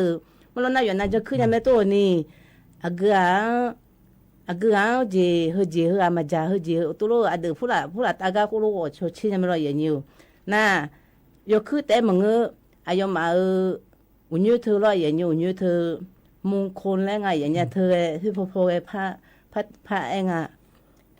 น่าอายุมาหน้าศิลปะวัฒนธรรมไทยจีนเลยระเบือเจอเขาอดีมาไทยอุจิวัฒนธรรมเลยนะยศกูพอตัวลุงอะไรอย่างเงี้ยยศกูพอตัวลุงแล้วอายุมาจีแล้วบีเจชาลีเนี่ยพายแล้วตัวลุงประกวดงานเนี่ยอย่างนี้น่าไปเลยอาจีพูดละบีแล้วแหล่งไทยเจอย่างเงี้ยจีพูดละดังนั้นคนนี้ก็ไปอาจจะคนจีนก็ทำพามีที่มาเหมือนน่ะคนจีนแต่มาเงือกคนนี้จ่อที่มาตั้งแต่อยากคนนี้จ่อพาราคนจ่อแล้วไม่อยู่มาน่ะที่สันนิษฐานจงอะไรอย่างเงี้ยน่าอยู่มาในคนรู้จักคนนี้อยู่มาจีอาที่มาพระพันปีหลวงแล้วก็รออาที่มาจะพิริอามาเขาก็ชี้หือมาจีโร่เห็นคนนี้อย่างนี้ตอนนั้นเราเลยหอยเนี่ยแม่เลยจะกันในมาอย่างนี้เฮ้ยนะขอนี่เธอก็กะหลวงแล้วก็น่าอยู่นะรู้สึกยังแม่เห็นเนี่ยเจ้ามาเมื่อเราคือจ่อเดินนะเราเลยนี่อุจิน้องก็เอาไปยังงาเดย์เนี่ยเดย์ก็มาพิเศษงาเธอก็เธอคองเรามิจิงาลงวันนี้แล้วมาพิเศษที่เราขอมาจ้าพันยาเลยดูเขาก็อีกเกินอย่างละก็มาพิเศษเราขอจะพามีอะไรอย่างเงี้ยที่มันอีหมอมีอะไรเลยนะขอเนี่ยเราเธอก็ดอกเพจจ่อในที่อันนี้แต่อีน่า โลเคงวันเลยอีน่าออเจียงอย่างเงี้ยขอนี่เธออายอในอีน่าเลยนี่โลในอีน่าแม่ขอเนี่ยโลนะฮะจีอาสาเราเนี่ยก็มาจีอาชองขังเดียเนี่ยเดขอนี่อีน่าแม่อเดือชีอเดือเธอเนี่ยอยู่ฮัมมาโดล้อเราบูชีมาตาเราเชื้อสายจีนมังเงอขอนี่แล้วเลยเนี่ยยอมมาเบียวก็ขอนี่ขอเนี่ยแม่เดียเนี่ยเดี๋ยวข้อเนี่ยล้อพิวจีอะไรมึงกันเนี่ยอย่างนี้อยู่หายาเสือในอีน่าล้ออยู่หายมียาเสือในอีน่าเดจ่าดอเจล้อไม่ยอมอย่างนี้เนี่ยอยู่คนน่าลูกอันรู้ไหมเนี่ยเราเธอมีเนี่ยล้อยาเสือในอีอยู่หายาเราคุยเสือในอีมาเดได้นะขอเนี่ยจะโตก็เยี่ยมหมอมีเนี่ยล้อเนี่ยอาจีอะไรมึงกันเดเนี่ยเดขอเนี่ยเบียวกันอีเนี่ยแม่ไม่ยอมเนี่ยแม่เดเนี่ยเดนั่นส่วนอะไรเธอก็ยังเนี่ยล้อล้อเนี่ยอีน่าคาทั้งผ้าอันนั้นชาลางาเนี่ยอีน่าตัวเด็กอันนั้นเดเนี่ยระบือเดินหน้าล้อระบือสิตาเดินหน้าเลยเนี่ยวันเที่ยวแล้วไงแท้มีเนี่ยหัวหน้าวันจ่ายล้อมีเนาะนะวันไหว้แล้วงานแต่อีเนาะนะวันเที่ยวและฉลางาเดยเนเดเฮอละบึกต้องเพ้อยขอนลูกโลจะแม่อาหูบาเฮมยังไม่เชยาสิเจไอ้คนไหนยุ่มนั่นแม่ยังนี่นะฮูโลจังดางานเนี่ยเยนี้เธอมีเนี่ยอีเนาะนะเยนี้ละบึกจะเดินนะขอเนี่ยล้อเยเนี่ยโดเดกาอันเนาะล้อคัต้องเพ้ออันเนาะมีเนี่ยเบียกาเชกางานเนี่ยเยนี้นั่นจะเขาจะเอาล้อล้อเยเนี่ยมาจ้องหุ่นเวเจและมาจ้องเจแล้วจังเดยเนี่ยเดเธอละบึกเดขอนี่ล้อเลยเยนี้อาจจะมีเนี่ยง่าแล้วเขาจะมาบิจังก็ดูง่าแล้วง่ายเนี่ยเดยเนี่ยสิเจเจจังง่าเนี่ยล้อเธอยุ่มก็อีน่ะคัต้องเพ้อน่ะมาจ้องเจล้อเนี่ยอาดัมเบเจนะขอเนี่ยล้อเลยนี่มีช่วยเลยเชียวล้อเนี่ยเขาเนี่ยเธอยาพอยาเนี่ยแหละเนี่ยปายาโดเฮมาเหมือเจเนี่ยล้ออายุมานึกจอนะล้อเนี่ยมีช่วยเลยเชียวมาล้อเลยนี่แต่ก็ยาพอยาอีกข้อปายาโดมาล้อกลองยาเจก็ตัวเจเนี่ยอีกข้อละคนเนี่ยล้อที่ไม่ได้เนี่ยละบืดนะขอนี่อีน่ะนะยาพอมายางาเดเนี่ยเดอีกข้อละเลือทะเลาะเลยนี่น่าล้อเนี่ยเธอแต่มันเงินนี่เจทีเจนะขอเนี่ยมาเมื่อต่อมาเงี้ยล้อมาเงี้ยเขาเนี่ยมาเดจาเชจ่าแล้วงาเทียเนี่ยอาจจะมีในงานแล้วก็น่าล้อเลยนี่อินาโคอาดัมเปดาอันนั้นโคสืออันนั้นมีในล้อเลยนี่อายุโลเงี้ยอายุจังนะเฮโลที่โคลอนี่เปย์งานเลยนึกจังเฮโลจางงานเนี่ยนี่ล้อเฮก็อินาเงี้ยนะคนเนี่ยที่โคลอนี่เฮก็เลยล้อเนี่ยนึกสานก็แต่จานเนี่ยยังเงี้ยงานเลยเต้นึกจังจางงานเถอะเนี่ยที่มีในอินานะยอมมาล้อเนี่ยมาเมื่อต่อมาเงี้ยล้อมาเงี้ยล้อมาเดชาเจจ่าเดยเนี่ยเดเขาเนี่ยล้อเนี่ยเธอเนี่ยสุ่มเจที่เจนะขอเนี่ยยอเชแล้วก็ยอตาแล้วก็เจมาจุ่มงาเดยเนี่ยเดมีแช่มาล้อเนี่ยเทดามาจุ่มงาเนี่ยเจมีเนี่ยงาแล้วก็น่ะกลังเดเจก็ดุงเจเนี่ยเธอก็เจจุ่มนะล้อเลยเนี่ยเธอมีเนี่ยเฮนะขอเนี่ยล้อเลยเนี่ยอายุมาจ้องเดยเนี่ยเจที่เจนะเนี่ยอินานี่ละบุตรนั้นมีชุดเพื่อยเนี่ยแต่ดูมันยามองล้อเนี่ยยอดดื้อมาเหมือนเราเธอเนี่ยกี่เผาแล้วคุณแม่เนี่ยบูเดอเธอก็บูมีลาเดอล้อมีเชื่อเธอเดอดูมันล้อกี่เผาแล้วคุณเธอง่ายเนี่ยอีน่ามีเชื่อเพื่อยอผิวยอน่ะมาดูมาเดียยอมาล้อดูมายอนะลูซิญญาล้อมีเชื่อเพื่อยอผิวยอน่ะเธอนะช่วยเสียกันอยู่ก็อันนั้นโลแล้วล้อเนี่ยช่วยสิ่งเงี้ยดูมันอันนั้นโลแล้วไงเธอเนี่ยเธอมีเนี่ยล้อเนี่ยเธอเนี่ยมีเชื่อเพื่อยอมือแล้วล้อยอเนหุมาโลแล้วแต่ดูมาเธอกุลองยันเนี่ยก็ดูเดแล้วงานเนี่ยนี้น่าล้อเนี่ยงานเจที่เจน่าเนี่ยสดาอาช่องมาซาพาเจอาช่องก็มาบีพาเนี่ยเจเนี่ยล้อเธอก็มาบีพามาซาพาเธอนะขอเนี่ยอีน่ะโฮโลบินเนี่ยนะที่โฮโลเนี่ยช่วยบินเนี่ยก็ด้วยเจเนี่ยล้อกุลองโฮโลเวเจล้ออาช่องอีน่ะเดี๋ยวซาพาละนะที่โฮโลเนี่ยช่วยเนี่ยล้อที่โฮโลเนี่ยโฮโลซาพาละเจเนี่ยเทมิเนี่ยล้ออินาที่ไงล้อนี่ละบุชเจสดาทัศน์ไปล้อน่าจะก็ทุลัวก็มีเนี่ยล้อยมานุจังโฮโลจามีเนี่ยงาเดียเนี่ยเดียมาบินเนี่ยมาเงาขอยังสุขโฮโลจามีเนี่ยอินาก็ดูนะมาบินเนี่ยยังอ่ะเดียเนี่ยเดียฮันนี่มาก็เนี่ยบินแล้วนั่นหัวเจมังเงาเนี่ยขอนี่สัพพะก็นะมานุจังโฮโลจามีเนี่ยมาจังยังอ่ะเดียเนี่ยเดียน่าโกเจทีเจล้อเนี่ยยหุ่มาลาปังอะเดยเนี่ยเดยหุ่มาลาปังเธอเราอยู่จะมาเจงเนี่ยคูจ่าคูมาหุ่มาโลเลยมาเยไม่เยเนี่ยมาบิกาปัญญาเทยเนี่ยล้อโฮลว่า rồi nã khỏi ni lo lệ vậy như thơ yo ha yo là khứ lo mà mùa dài thì có đô la nhau lôแล้วkhỏi ni ngã thể vậy nhà lo thơ mi nè lo hồ lúa cái khỏi ni yo đưa mai dòng à để yo mà lo nã sĩ chế thì chế nã khỏi ni chắc không mà thể chế chắc không mà lo thơ chỉ bút tới khỏi ni mà dòng chế để vậy nhiều để thơ cái nè chắc khôngแล้วก็นã khỏi niผมแล้วก็งั้นเนี่ยเราบุหัวปลาดอนã khỏi niเธอเนี่ยความมั่งคั่งแล้วก็เธอเดี๋ยวจะพอปะทุลัวตะเลียเยอะอยู่มาดอจะค่อนและขั้วเธอละเลยอย่างนี้เธอมีเนี่ยจะค่อนแถวโลเหมือนนะขอเนี่ยจะค่อนเลยเชียวโลเลยนะขอเนี่ยเธอเนี่ยคือละมาลาพักเจเดจ่าพักยาพักเจขอเนี่ยก็เนี่ยจีนยังเจเดและนึกจังรัวจังเธออย่างเงี้ยหรอเธอมีเนี่ยอยู่มาจะเข้ามาแถจะเข้ามาเลยชิงเดอินนะเด那也这天节是啥也这那了嘛，这样这那可能好呀嘛，也个在可能嘛讲啊，这也呢了。这明年俺那个那好呀也那好了，你可能好了也一面了俺了也呢，就好了你这个也这这了好了你讲讲啊的，这明年一呢，看汤怕安了了，那不看他怕安了吃了了也嘛你讲。也这边你刚刚那一个老好了，嘛讲了就嘛讲当啊的了，也你必须那个多了。จะกะอากาศด่านไหนในปีสิปีกาเลยเดอเดือไทยชอบหากันละล้อเย่เนียวอาก็จะสักคนเนี่ยล้อยอมือเจนะหาเกิดแม่เย่เนี่ยเดือไทยมีคนละคนก็หนาล้อเย่เนียวเธอไปซื้อย้อนถอดที่ยากกูเชื่อเจนี่ก็เลยทางเย่เนี่ยล้อ100%แล้วก็อาก็เกิดการล้อกูเชื่อ%เจนี่ไปซื้อย้อนถอดทางงานในเย่เนี่ยขอเนี่ยคิดสมัครก็แล้วงานเจแล้วก็นะขอเนี่ยคิดสมัครล้ออับบอที่เบียนี่มองอ่ะล้อสเปรย์สุดแต่เลยกันเดี๋ยวเกิดก็ดูเดแล้วอยู่สักคนมังเงอขอเนี่ยยอมมือเจนะหากแม่เขาก็ระเบิดกระทั่งผ้าขอนี่เงอแม่ไอ้เหี้ยเนี่ยดื่มมาอยู่สักคนมังเงอขอนี่แล้วเหี้ยเนี่ยยอมมือเจนะแล้วหากแม่ไอ้เหี้ยเนี่ยที่มีเนี่ยเดือดถ่ายมีของเขาอยู่ดื่มไม้มือที่หัวก็ดูนะขอนี่อยู่หาเนื้อจังอาเกเจยาขอนี่รัฐบาลปะมาบิเกเดมาบิทอเดแล้วมาไอ้เหี้ยเนี่ยอยู่หาเนื้อจังหายาล้วยบิเกแม่ไอ้เหี้ยเนี่ยเดขณะตอนไปยามเราคุยล้อไอ้ยันนี่นะทอนจวนเนี่ยจะกะไอ้กะได้เนี่ยในบิสิบิกาเดียเนียวเฮกาหนาวเนี่ยตัวชาที่บิมแล้วพนักหาดามาเดียเนียวอาหูบ้านเนี่ยตัวชาเมยุมเฮกาพนักบินหาดาเฮกาเฮบิมนาล้อเนียวเธออโดพิบอลเนี่ย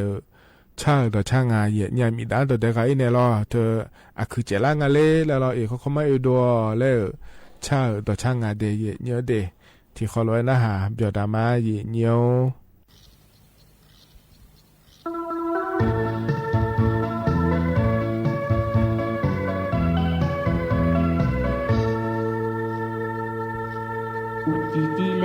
na akuyo khate akute hoti magu midangao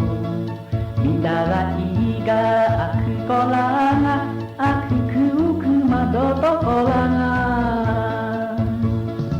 midau edo akuoteneleo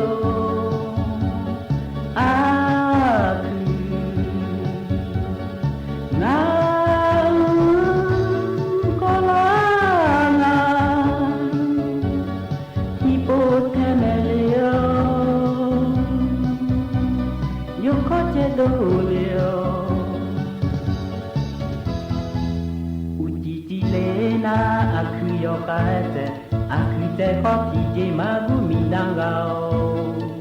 midaga iga akukolanga akuku madoto kolanga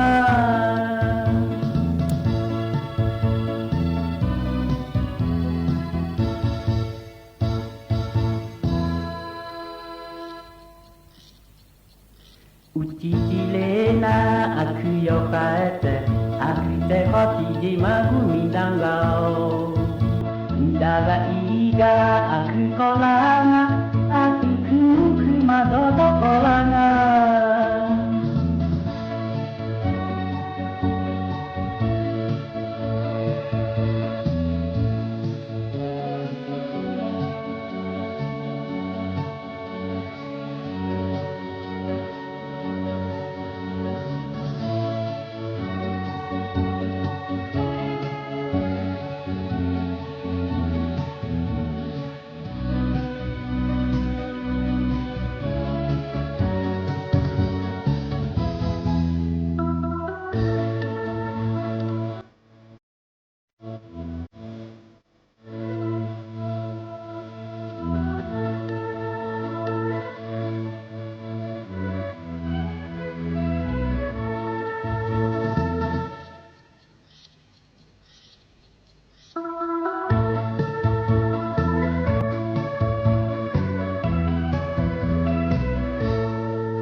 yo kaete akute opije maku midaga iga akukolanga akuku madoto kolanga midau edo aku oteneleo aku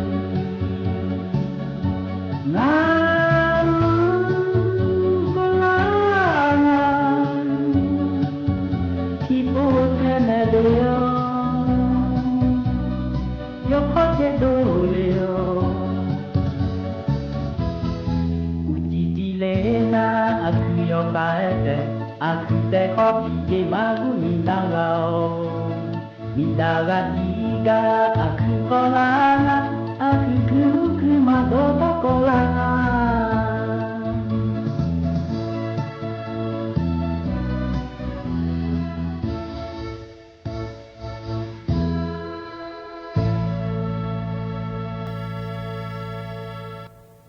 ก็ต่อชาพอในบินาหาต่อชาเฮบิมนารออย่างอดอพี่บอในชาต่อชางาเดเดิมเดียช่างถาอาหูบานเนต่อชาแม่เนี่ยรอยุมเจียก็พอในบินาหาดาแกยานาหาเบียวดูเดเนี่ยเดเฮก็จะนอปาลาเนี่ยนาหาลาโยหานาหลวงอุตุธรรมะเนี่ยรอมาข้อปานนาหามาเฟบัวปานนาหามารองานยาเนียเนดาลิเชลังก็นี่ที่ขอรอจะดามาเนี่ยก็เนี่ยนะรออายุมีตอนเนกาก็แลมถากาแล้วพะจากาอากาดาเนกาลอนะหาดามาเดก็เลยมาลอยอย่างอยู่แหก็ไปแลมถาหุ่มหน้าลอยอย่างอยู่ตุจีเจอหน้าอยู่รู้เว้นโอ้ยไงอยู่รู้เว้นอย่าแลมมาแล้วไงอย่างเนี้ยที่เดินตุจีงั้นละอีกข้าวเล่นเทแต่โอเล่ก็จอมรอหน้าตุจีเจอหน้าก็ยาวอีเมเนกุตูอยู่หากุตูเนล่าเลยก็ยาวอีเมเนอายุมันเนบิเลหุ่มเลยนะอยู่หามุดอยู่หายากาแม่ชนเนน่าอยู่หาจียาจังชมแม่อย่างยูฮะจีเดี๋ยวตัวเย่คนนี้หุ่นนั้นไม่อยากช่างเนนับตีน่าลอยอย่างยูยมือพาอยู่กับเด็กเย่เนี่ยก็ช่างนั้นมาพายดงเนยังหาคนนี้แล้วจ่าเนอยู่กับเลี้ยดน่าก็ไม่อยากจ่าเลยไงอย่างเนี้ยนับบ้านนี้นะลูกจ่าดน่าคนนี้อยู่หาลูกอยู่หาอีจูคนนี้แล้วยาดองไม่ลอยจูแล้วมอน้ำมันก็ยาดองไม่ลงกันนะลมยางาจีลมไม่จีชมาเถิมนั่งลมไม่จีกว่านี้ให้เดินหน้ากว่านี้ตัวยังอยู่ทางไงยังยุ่งกันนะแห่กับเพื่อนกันแล้วกว่านี้โอ้ยหมออีกเนี่ยเลยสาดีอดีมาลมมันจะเดือดมาเหอะน่าโอ้เจอดีมาเล่ชนะสุ่มน่าล้ออดีมาเลยโอ้เจยังเขาทางไงอย่างเงี้ยชอเลยคือข้างอีไงคือข้างก็มามืองาโลเลยมือพอในยาเปเช่ทางอ่ะคือพอในกามาพูดจังอ่ะโลน่ะเฮกว่ามายังงอคนนี่มอลยังงงานเนี่ยอดีมาจิหาเจมาเธอตลอดเวลาอยู่จนน่ะตู้จะมาอย่างนี้ถึงไม่ได้มายังงอคงอ่ะเนี่ยน่ะหาแล้วพูดจังน่ะคนนี้กระจุยบิดแท้เนี่ยกูอยากช่างเนี่ยอยู่น่ะโลน่ะทีมน่ะโลหาแล้วเทระฉลังจ่อแล้วอดีมาเทระฉลังจ่อแล้วอดีฉุดเชิญแล้วงานเราอย่างนี้กูรู้ว่าอย่าแหลมทางอ่ะที่ปนน่ะจะหาโลอยากเก็บปวดโลแล้วตัวอย่าแหลมทางเราอีจู่อยู่ห้ามไม่ละไงโตเลยอยู่จีน่าอาจจะชูเชิงอะไรอยู่ห้าจีลงอะไรแล้วจะขันเนี่ยมาเยอะพาเราอย่างนี้แหลมทางน่ะคนนี้เฮาก็แหลมทางเด้อโอ้แม่เนี่ยน่าอุศเอรู้งาหมุ่มน่าเขาจีอยู่มาเนี่ยกูจะละโจเลยก็ไปทางก็อดีมาอย่าช่างแท้จีโลโอ้จีคือกันเนี่ยไม่ขับเร็วแล้วนะอย่างที่มาปล่อยมาลงยังงอมเงินหน้าโชว์บาเล่ก็ไปตัวจับแล้วก็จันถ่ายเดียอย่างนี้เดียที่มาจื้อก็ข้าดื้อข้าข้อหน้าก็ไปบันทึกถ่ายแม่บันทึกถ่ายเนี่ยจุดหมายในใบข้างสุราแม่อย่างนี้ก็ข้าข้อดื้อเดียน่าแล้วงงไงนักการถ้าเกิดแล้วไงอย่างนี้นักการแล้วอยู่หาโชว์ปุ๊บทุละไงหรือว่าที่มาคนนี้ล่ะแล้วก็ที่เขาเรียกแล้วยูทูบที่เขาเรียกที่โต๊ะที่เขาเรียกน่ะลุงงงเนี่ยถ้าจังจะอย่างเนี้ยก็งามหน้าคืองามจีงาหน้าอดีมาเดี๋ยวจีมาเจเลยอะไรไงล่ะนักการสมมุติว่าแล้ว 요즘 제일 대량의 조아가 나가에 당아 뽀포 나가로 연유 디시 예 의랭아 예냐 수마 디지마비 말레마 차람 거니 아디 마게쿠로 야렘 당아 나 사이드와 팀 파장아 세냐 사이드와 니라 파게 팀장이 흠지 디시 예 의후 아요 팀 둘랭아 나가 우스 뭐니 마요 팀 레 아디 마 토나로ก็จะอะไรไงอย่างเงี้ยนะโยมสายด่วนแล้วก็เมียคือนะเขาจะขออะไรบาลาดีให้คือคนนี้อย่างนี้อะไรอีกคนเล่เดือโอ้อีเดือแล้วจากการเนี่ยมาอย่างนี้เธอนะขอนี่รอยุ่มลาบุคัดทั้งพายามละคุยฉลาเนี่ยเย็นเยี่ยมอย่างอินาอุชงะเกิดมาล้อเย็นเยี่ยวดอเดกาอันนาเดแล้วรอเย็นนี่ลาบุชดเจอนะขอนี่นะดอเดกางานในคันทั้งพายอันนาไม่ในล้อเย็นเยี่ยวเธอมีในเธอกาปอพอและงานในเย็นนี้เนี่ยจากการกานะรอกรมป้องกันและบรรเทาสาธารณภัยและงานเทียนเนี่ยล้อในจากการกานะเฮโลอยู่มันก็จะอยู่อย่างละคุยอินเนอร์อยู่อย่างละคุยล้อขั้นนึงซอยอยู่หาก็อยู่หายาวไม่มีเนี่ยล้อเย็นเยี่ยวที่มีเนี่ยโลอยู่มันก็จะอยู่งานเย็นยังพายยังงานและจากการกาดันในบีซีบีการงานในเย็นนี้ไอ้ยืนในล้ออินว่าละเลยละชาเธอเดียเยี่ยวเดนักการเจนเนื้อมีในขอนี้เงาล้อโลแต่มันเงาโลเคยขอนี้ล้อเย็นเยี่ยวที่อาณาเหตุชาปานการเนื้อมาปาล้อโลเยอะให้มันเนื้อเบอร์เย็นเยี่ยวเลยใช้เนื้อเบอร์โลละเคยเนื้อเดี๋ยวคนนี้เงาเดียเย็นเยี่ยวเดียยมอยากปุ๊บไม่ยามอล้อเย็นเยี่ยวชอบมีเชียวปานากามามอนยานี่ล้อนักการเจถือเลยเจมิเนี่ยเดี๋ยวนอป้าล้อชอบเดี๋ยวนอป้าช่วยเยี่ยวโลแล้วคนนี้มีอันนี้ยามอเย็นเนี่ยล้อถึงมิเนี่ยเฮก็เฮยามละเคยแต่มันเงยยอนนอนาลุโลอยู่มันก็จะอยู่เงี้ยเย็นเนี่ยนักการเธอเที่ยเหตุนาท่าเย็นเยี่ยวล้อเธอเนี่ยโลเคงอเดิมโลงอเดิมล้ออยู่หามาโดแต่มันหนูคนนี้อยู่หาเนี่ยก็จะอยู่มาเดิมคนนี้หนูเกินงานในเย็นนี้ล้อที่อาณาเหตุชัวคือชุกงานเจชวนงานเจแล้วล้อเลยเย็นนี้อย่าดูแม่ก็สักการะพระเกศเดย์เย็นเดย์ที่มีเนี่ยก็จะเธอที่เอาแต่มันเงี้ยมีเราอยู่กันเราที่ขอร้อยที่ก็อยู่มีเนี่ยอยู่ขายยาเดย์เย็นเดย์นั่นแต่ก็อยู่ในเนี่ยเราก็เจก็รอเราคนนี้อย่างงี้เย็นล้อเธอโลจอยงาเจแล้วเราเจมาเจก็จะก็ดูจนในโลจอยงาเจมันยุ่งยังงาเจสาระงาเลี้ยจนจะผ่านงาเลยสิญญาชั่วขอเดิมมาจ่อเลยแล้วนะคนนี้นักการสบผมจะมึงพันเนี่ยถ่ายเดย์เยเดย์ตีซีเยแล้วงาเยเนี่ยแต่ก็จะพอเนี่ยชอนเนี่ยแม่เดย์บิชอบันเนี่ยแม่เยเนี่ยมึงนะคนนี้ออกแล้วเหรอย่น่าโลอย่จ่อน่าโลยุ่งยัง191รอเยเนี่ยดันหนูจากในเนี่ยแม่เดย์เยเดย์กันเลยนะยามขัดเจล่าเฮเยเนียวอายชากันเลยบินาหาดากันมาเดนิมเจียกับพในบินาหาดาเฮนะอาโดอาสากาเนลช่างถ่างาเยเนียล้อปอเชียกูเนล้อเฮก็อายามขัดเจล่าหลวบินาหาดาเนอายามเจียนะก็อิมาเดยวันเราจีมือเราเดอาคันนึกสอราคาแช่ตานีทุลาวเนล้อเยเนียวนาลีเยลาเนกว่าหลังกันนี่งานเนอายุเชื่อมือเนฮอเนอายุมีดอนเนที่ขอร้อยพัฒนจุลมาเดก็อีมาอุดูธรรมะงาเชมียอาสกาและคุยบดเชกูมาเมื่ออีพอจเลเมื่ออีมีหอนาซาขาและคุกาจ่อยงาดาวเชมียนาพิมาเซและคุเดียบ่พิมาก็งาลนุพิมามังเงอลที่จิมาชีเนี่ยก็นี่งาอุนมาหุลวยยามินเงี้ยมาเหมาชาพาเกอคนนี้จะแม่อ๋อมาชาจีว่าจะแม่เมลูฮอเมลาที่ก็รู้ยาวคนนี้ก็ลาก็จะแม่เนี่ยชัวหาอยู่หาอยู่ตรงเงี้ยเลยที่จริงอาจจะมาชาบอกกันแต่คนนี้ชาเดืออยู่กันเนี่ยมาชาเดือมายันน่าหาหรอกก็นับพักกาลีก็รอดูมาเยี่ยนี่อาคาชิคาติคาเตมาอ๋องาชิญาเนี่ยเงี้ยมึงเดมาชิญาคนนี้ที่โดนตรงเงี้ยเขาเสียว้าบุดงจานุชอย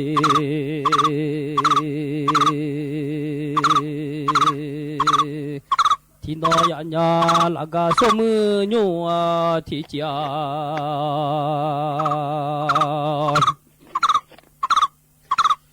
ยาญาเลโลมา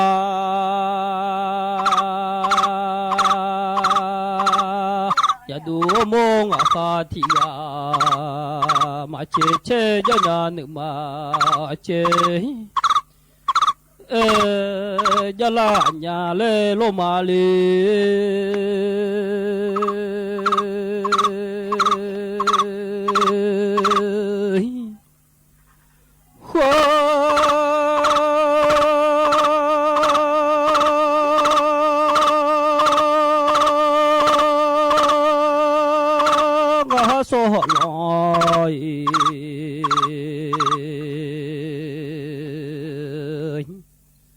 ya sung lu inga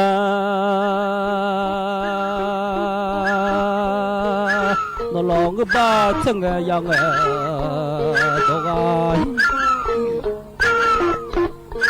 inga le ya du mo nga kha ti ya mo so long ya sung inge la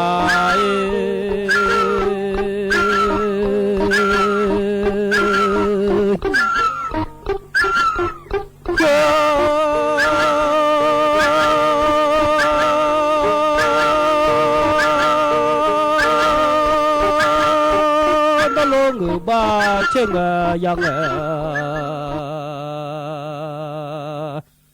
do ga ling nga kha be che su ji do nge lai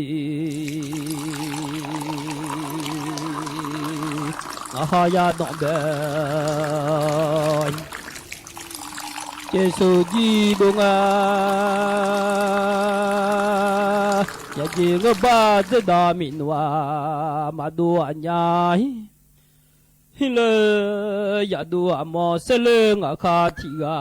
nga kha ya no be che kha ji do nge la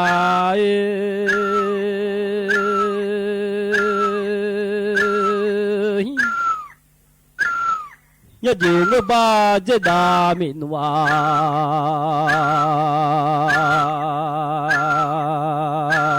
ma do le nga ya je da mi lo yo la nya mu ya jia ba ji da mi lo yo nya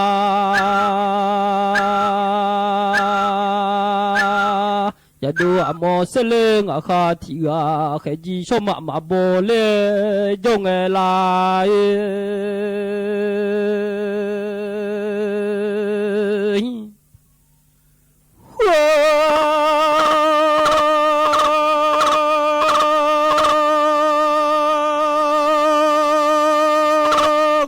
ya ma yu chu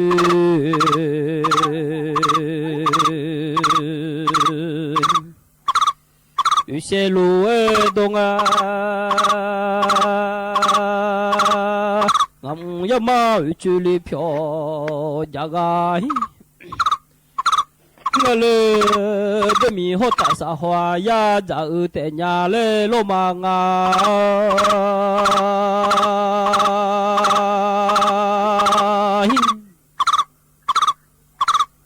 ya ho la khu sha kho yong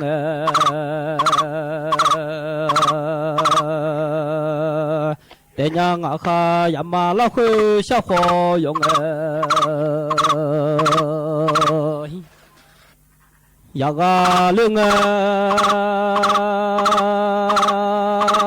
yo lo ma jo ya ma yong thiếu mà người nhà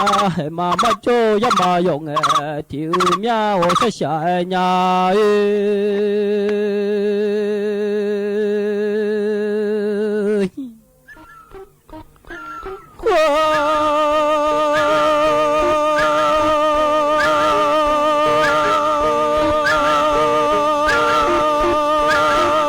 cho cô mi mù đam mê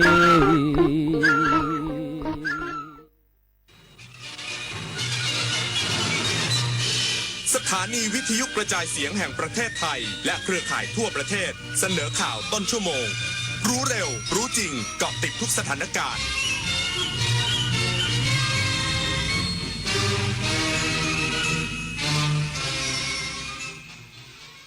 รับฟังข่าวต้นชั่วโมง 22 นาฬิกากับธราวุฒิวิชัยดิษฐ์ครับ องค์การอนามัยโลกร่วมกับรัฐบาลญี่ปุ่นเพื่อเสริมความเข้มแข็งของระบบบริการสุขภาพสำหรับผู้พลัดถิ่นในพื้นที่ชายแดนไทยเมียนมาอีกสักครู่กลับมาติดตามรายละเอียดครับ ถนนดนตรีไลฟ์เดือนกุมภาพันธ์70 ปีกุหลาบล้านนาสุนทรีเวชานนท์ร่วมร้อยเรียงทำนองพื้นบ้านล้านนาเสียงซึ่งสลอจากวงดนตรีไทยกรมประชาสัมพันธ์20 กุมภาพันธ์นี้ชมฟรีตั้งแต่เวลา 18 นาฬิกาเป็นต้นไปณห้องออดิทอเรียมสถานีวิทยุกระจายเสียงแห่งประเทศไทยลงทะเบียนเข้าชมได้ที่ Facebook Fanpage ถนนดนตรีเรายังเป็นนักเดินทางแสนอาลัยสมเด็จพระพันปีหลวงไทยทั้งปวงหมองหม่นก่นร่ำให้พระผู้เสด็จสู่ฟ้าสวรรคาลัยแนบดวงใจตามพระบาททุกชาติภพปวงประชาน้อมสำนึกในพระมหากรุณาธิคุณเป็นล้นพ้นอันหาที่สุดมิได้ข้าพระพุทธเจ้าคณะผู้บริหารข้าราชการและเจ้าหน้าที่สถานีวิทยุกระจายเสียงแห่งประเทศไทยกรมประชาสัมพันธ์ขอเชิญเที่ยวงานพระนครคีรีเมืองเพชรครั้งที่ 39 วิมานฟ้าพระนครคีรีอัญมณีแห่งสยามชวนทุกท่านมานุ่งโจงห่มสบายชมศิลปะวัฒนธรรมพื้นถิ่นร่วมช็อปชิมชิลกับอาหารและสินค้าอัตลักษณ์เมืองเพชรห้ามพลาดกับไฮไลท์พลุที่ยิ่งใหญ่ทั่วฟ้าพระนครคีรี20 กุมภาพันธ์ถึง 1 มีนาคมนี้ณพิพิธภัณฑสถานแห่งชาติพระนครคีรีจังหวัดเพชรบุรีมาร่วมสัมผัสเสน่ห์เมืองเพชรไปด้วยกันวันเกิดปีนี้คุณยายอายุเท่าไหร่ดีคะ35ดีไหม30ก็พอมั้งอายุจริงเท่าไหร่ไม่สำคัญจ้าเพราะอายุใจยังวัยรุ่นอยู่สุขใจวัยเกษียณเมื่อชีวิตยังมีแรงทำไมต้องปล่อยให้เหี่ยวเฉาวัยชราไม่ใช่เรื่องน่ากลัวนะจ๊ะอย่าหาว่ายายสอนเลยถ้าเตรียมตัวให้พร้อมทั้ง5ด้านคือเรื่องสุขภาพสังคมเศรษฐกิจที่อยู่อาศัยสภาพแวดล้อมและเทคโนโลยีเริ่มต้นเตรียมตัวเองตั้งแต่วันนี้เพื่อเข้าสู่วัยสูงอายุในอนาคตเต็มเปี่ยมทั้งคุณค่าศักดิ์ศรีและความสุขนะจ๊ะองค์การอนามัยโลกและรัฐบาลญี่ปุ่นลงนามความร่วมมือด้านเงินช่วยเหลือแบบให้เปล่าแก่ราชอาณาจักรไทยกว่า450ล้านเยนเพื่อเสริมสร้างความเข้มแข็งของระบบบริการสุขภาพสำหรับผู้พลัดถิ่นในจังหวัดตากพื้นที่ชายแดนไทยเมียนมาแพทย์หญิงไอหลันหลีผู้แทนองค์การอนามัยโลกประจำประเทศไทยพร้อมด้วยเอกอัครราชทูตวิสามัญผู้มีอำนาจเต็มแห่งญี่ปุ่นประจำราชอาณาจักรไทยและหัวหน้าผู้แทนองค์การความร่วมมือระหว่างประเทศของญี่ปุ่นประจำประเทศไทยร่วมลงนามความร่วมมือโครงการเสริมสร้างความเข้มแข็งของบริการด้านสาธารณสุขสำหรับผู้พลัดถิ่นจากเมียนมาในจังหวัดตากซึ่งมุ่งเน้นการเพิ่มศักยภาพระบบบริการสุขภาพในพื้นที่และขยายการเข้าถึงบริการสุขภาพที่จำเป็นของประชากรที่อาศัยในพื้นที่ชายแดนเพื่อวางรากฐานระบบสุขภาพชายแดนที่ยั่งยืนและมีความพร้อมรับความเสี่ยงด้านสาธารณสุขในอนาคตทั้งนี้ในช่วงหลายปีที่ผ่านมาความต้องการเข้ารับบริการสุขภาพในจังหวัดตากนั้นเพิ่มสูงขึ้นอย่างต่อเนื่องจากการเคลื่อนย้ายประชากรจากเมียนมาส่งผลให้หน่วยบริการในพื้นที่ที่ดูแลทั้งประชากรไทยและผู้พลัดถิ่นต้องรองรับภาระงานเพิ่มขึ้นจึงจำเป็นต้องอาศัยการดำเนินงานร่วมกันอย่างเป็นระบบและความร่วมมือที่เข้มแข็งและขอขอบคุณรัฐบาลญี่ปุ่นและใจกล้าสำหรับความร่วมมือที่สำคัญครั้งนี้ตำรวจภูธรเด่นชัยจังหวัดแพร่เดินหน้าโครงการตำบลยั่งยืนแก้ไขปัญหายาเสพติดครบวงจรเพื่อสร้างชุมชนปลอดภัยห่างไกลยาเสพติด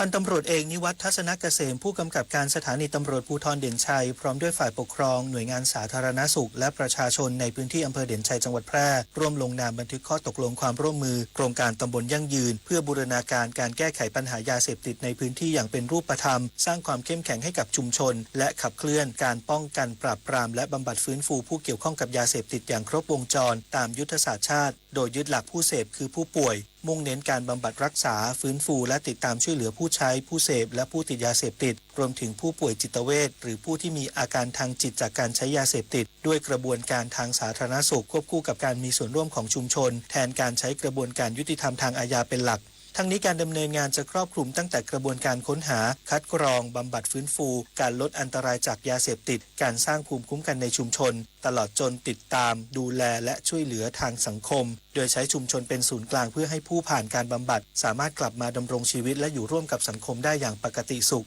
ลดการเกิดผู้เสพรายใหม่ไม่ให้มีผู้ค้าและผู้จำหน่ายยาเสพติดในชุมชนและพื้นที่ใกล้เคียงนำไปสู่ครัวเรือนปลอดภัยจากยาเสพติดอาชญากรรมลดลงอย่างเป็นรูปธรรมและขับเคลื่อนการแก้ไขปัญหายาเสพติดในระดับพื้นที่ให้เกิดผลอย่างยั่งยืนและสร้างคุณภาพชีวิตที่ดีและความสงบสุขของประชาชนในจังหวัดแพร่ธนชัยสุวรรณกาสวทแพร่รายงานกองอำนวยการรักษาความมั่นคงภายในภาค 4 ส่วนหน้า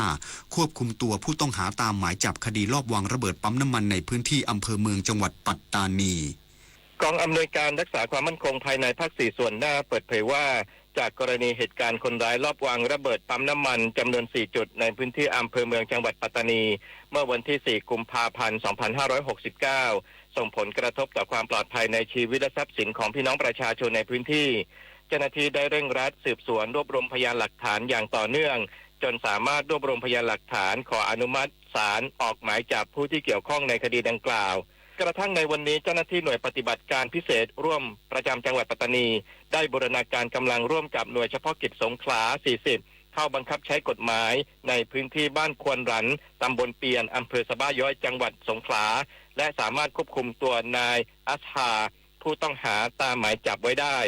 ภายหลังการควบคุมตัวทางเจ้าหน้าที่ได้แสดงหมายจับและแจ้งสิทธิ์ให้ผู้ต้องหาทราบพร้อมลงบันทึกการจับกุมไว้เป็นหลักฐานจากนั้นนำตัวเข้ารับการตรวจร่างกายณโรงพยาบาลสะบ้าย้อยจังหวัดสงขลาเพื่อยืนยันสภาพร่างกายตามขั้นตอนก่อนที่จะนำตัวเข้าสถานที่ควบคุมตัวเพื่อดำเนินการตามขั้นตอนของกฎหมายต่อไปอัมรันแมหะสวทยะลา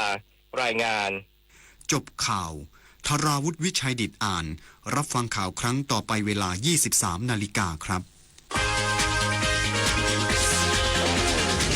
ติดตามข่าวที่นำเสนอไปแล้วได้ที่ www.thainews.prd.go.th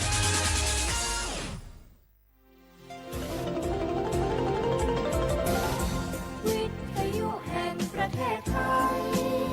ให้ความรู้คู่ความสุข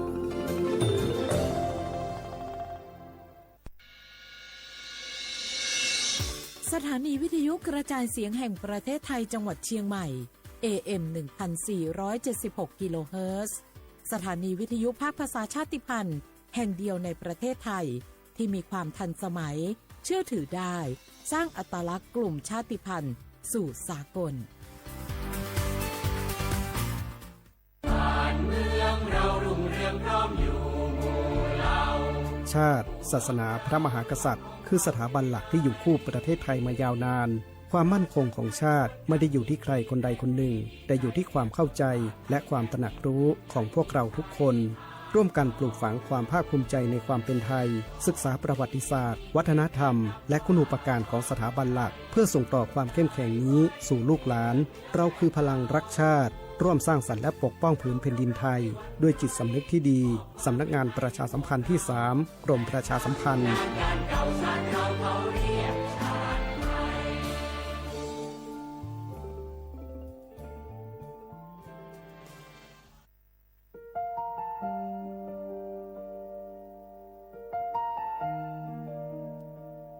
ขอน้อมเกล้าถวายอาลัยสมเด็จพระพันปีหลวงพระแม่แห่งแผ่นดินผู้ทรงเมตตาเหนือเกล้าขอพระองค์เสด็จสู่สวรรคาลัยข้าพระพุทธเจ้า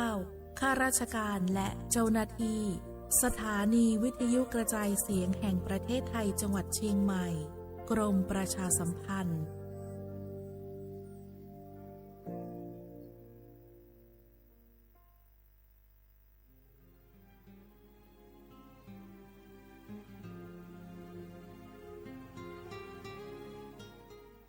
This is a moment of profound grief for the Kingdom of Thailand. The collective voices of Radio Thailand Chiang Mai join the Thai nation in mourning the passing of our beloved Queen Martha, Her Majesty Queen Sirikit. Her life was a testament to the unwavering service, grace, and deep love for the Thai people. Our humble condolences and thoughts are with His Majesty the King, the royal family, and all the Thai people during this deeply sorrowful time. We will remember her forever.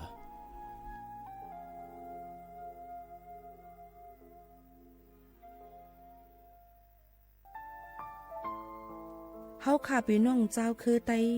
มีตั้งหมองเจออันเจ้านางหอคำสมเด็จพระนางเจ้าสิริกิติ์พระบรมราชินีนาถพระบรมราชชนนีพันปีหลวงไล่เข้าสวนหมักหักคำนนเพกว่าย้อนสู้เก่าตึงปันเฮาวิเย็นขวัญเงาเจ้าเฮาขาฮอดถึงตีสุคติกัดเย็นเสก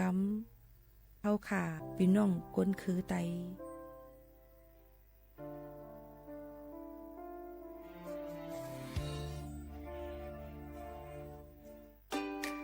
วันนี้คนไทยทุกคนที่อายุ 50-70 ปี ตรวจคัดกรองมะเร็งลำไส้ใหญ่ได้ทุก 2 ปี ที่คลินิกเทคนิคการแพทย์ชุมชนอบอุ่นไม่เสียค่าใช้จ่ายเพียงใช้บัตรประชาชนสังเกตสติ๊กเกอร์คลินิกเทคนิคการแพทย์ชุมชนอบอุ่นหรือจองคิวได้ที่แอปเป๋าตังเมนูกระเป๋าสุขภาพเลือกสิทธิสุขภาพดีป้องกันโรคดูแลคนไทยห่างไกลจากภัยร้ายมะเร็งลำไส้ใหญ่30 บาทรักษาทุกที่ที่คลินิกเทคนิคการแพทย์ชุมชนอบอุ่นสอบถามเพิ่มเติมสายด่วนสปสช1330 24 ชั่วโมง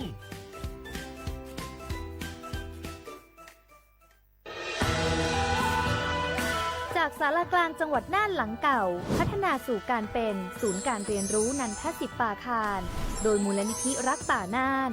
นับเป็นพระมหากรุณาธิคุณที่สมเด็จพระกนิษฐาธิราชเจ้ากรมสมเด็จพระเทพรัตนราชสุดาสยามบรมราชกุมารีได้พระราชทานนามนันทศิษย์ป่าคารอันหมายถึงอาคารแห่งความรู้ทุกแขนงของจังหวัดน่านภายในประกอบด้วยห้องนิทรรศการเฉลิมพระเกียรติรัชกาลที่ 9 แสดงพระราชประวัติและพระราชกรณียกิจของพระผู้ทรงเป็นพลังแห่งแผ่นดินและต้นแบบของความเพียรรถพระที่นั่งอนุสรณ์แห่งการเสด็จเยี่ยมราษฎรในถิ่นทุรกันดารทั่วทุกภูมิภาคของไทยพิพิธภัณฑ์ศาลากลางจังหวัดน่านความทรงจำของอาคารหลังเก่าและการอนุรักษ์สิ่งสำคัญของเมืองน่านเทคโนโลยีกับมนุษย์จุดประกายความคิดสร้างสรรค์สู่การสร้างนวัตกรรมในอนาคตน่านซิมูเลชันแนวทางจัดการขยะที่ยั่งยืนเพื่อตระหนักถึงผลกระทบต่อสังคมเศรษฐกิจและสิ่งแวดล้อมห้องสมบัติน่านย้อนรอยสู่อดีตและความรุ่งเรืองของนครน่านผ่านเงินตราเครื่องเงินและผ้าทองเปิดให้เข้าชมฟรีไม่มีค่าใช้จ่ายตั้งแต่เวลา 9 นาฬิกาถึง 17 นาฬิกาหยุดทุกวันจันทร์และวันนักขัตฤกษ์มาร่วมอนุรักษ์สืบสานสร้างสรรค์ศิลปะวัฒนธรรมและวิทยาศาสตร์ของเมืองน่านคุณค่าที่น่าภาคภูมิใจ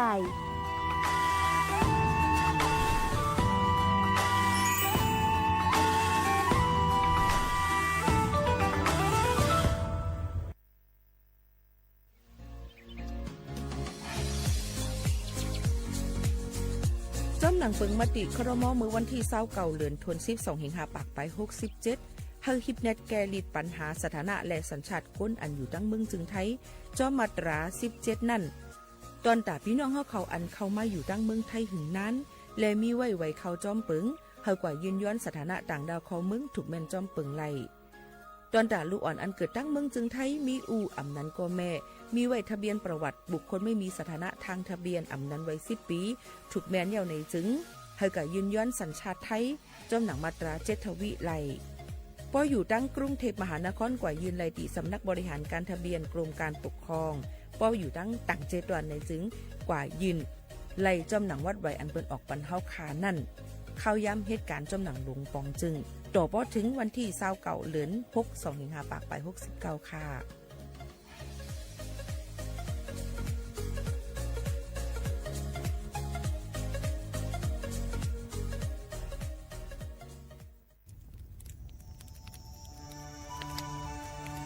จ่องหู้คาหือก้อนโมก้อนไฟอันเผาอยู่ตีกลางปางนั่นอ่ำเลยหายกว่าตั้งเลยมันเตเป็นฝุ่น PM 2.5 สีขึ้นมาเฮ็ดให้ป้ายอยู่ลีเฮาคาขึ้นในคาออลองลดย่อมปัญหาจังไหนในอ่ำหยาบค่ะเงื่องแวอ่ำเผายุกยักเหมือไม่ต้นเยอต้นเข้ากับในให้ในสวนเฮาเปลี่ยนมากองไว้จ้อมกันเสเฮ็ดเป็นฝุ่นสภาวะอ่ำนั้นแจกแผ่ยุกยักเฮามันปอดถูกแม่นอีกป้าดังโฮมมือกันฟังด้วยไฟไหม้ป่าเถื่อนเฮาขาดฉุกดีเลยผูกต้นไม้น้ำเพิ่มปันปืนตีสีเขียวเฮ็ดเฮาจันล้มเสียนสายตาเฮากูก็เลยตั้งมุงมองเฮาลีเสฐานหน้ากอกับสืบปืนเผาตี3กรมประชาสัมพันธ์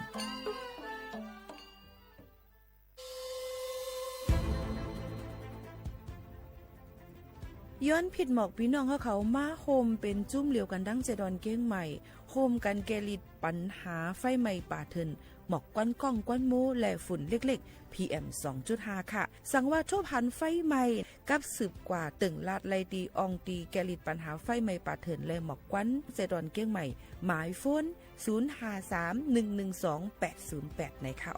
เจดอนเก้งใหม่ค่ะออกปักเปิงหมายมีเฮกังแกลิดปัญหา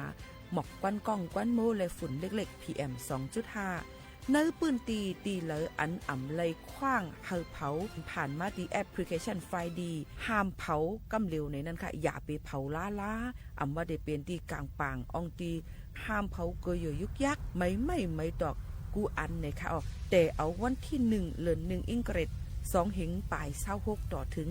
วันที่31เดือน5 2เหงปลาย26ในผู้เหลอเผอเฮ็ดผิดปักเปิงเตญาตัวตามตั้งผิดจำหนังปักเปิงหมายมีกำเหลวในนั้นค่ะเลยตั้งมุมมองไฮลีเซห้องการฐานฐานาก่อกับสืบเจดอนเก้งใหม่มาโฮมเป็นจุ่มเหลวกันดังเจดอนเก้งใหม่โฮมกันรักษาสภาวะฟิงตื้นเป็นเฮ็ดเธอจันล้มถวยเจออันลีต้องฟ้าเสียนเสออ่ำมีหมอกกวนกองกวนโม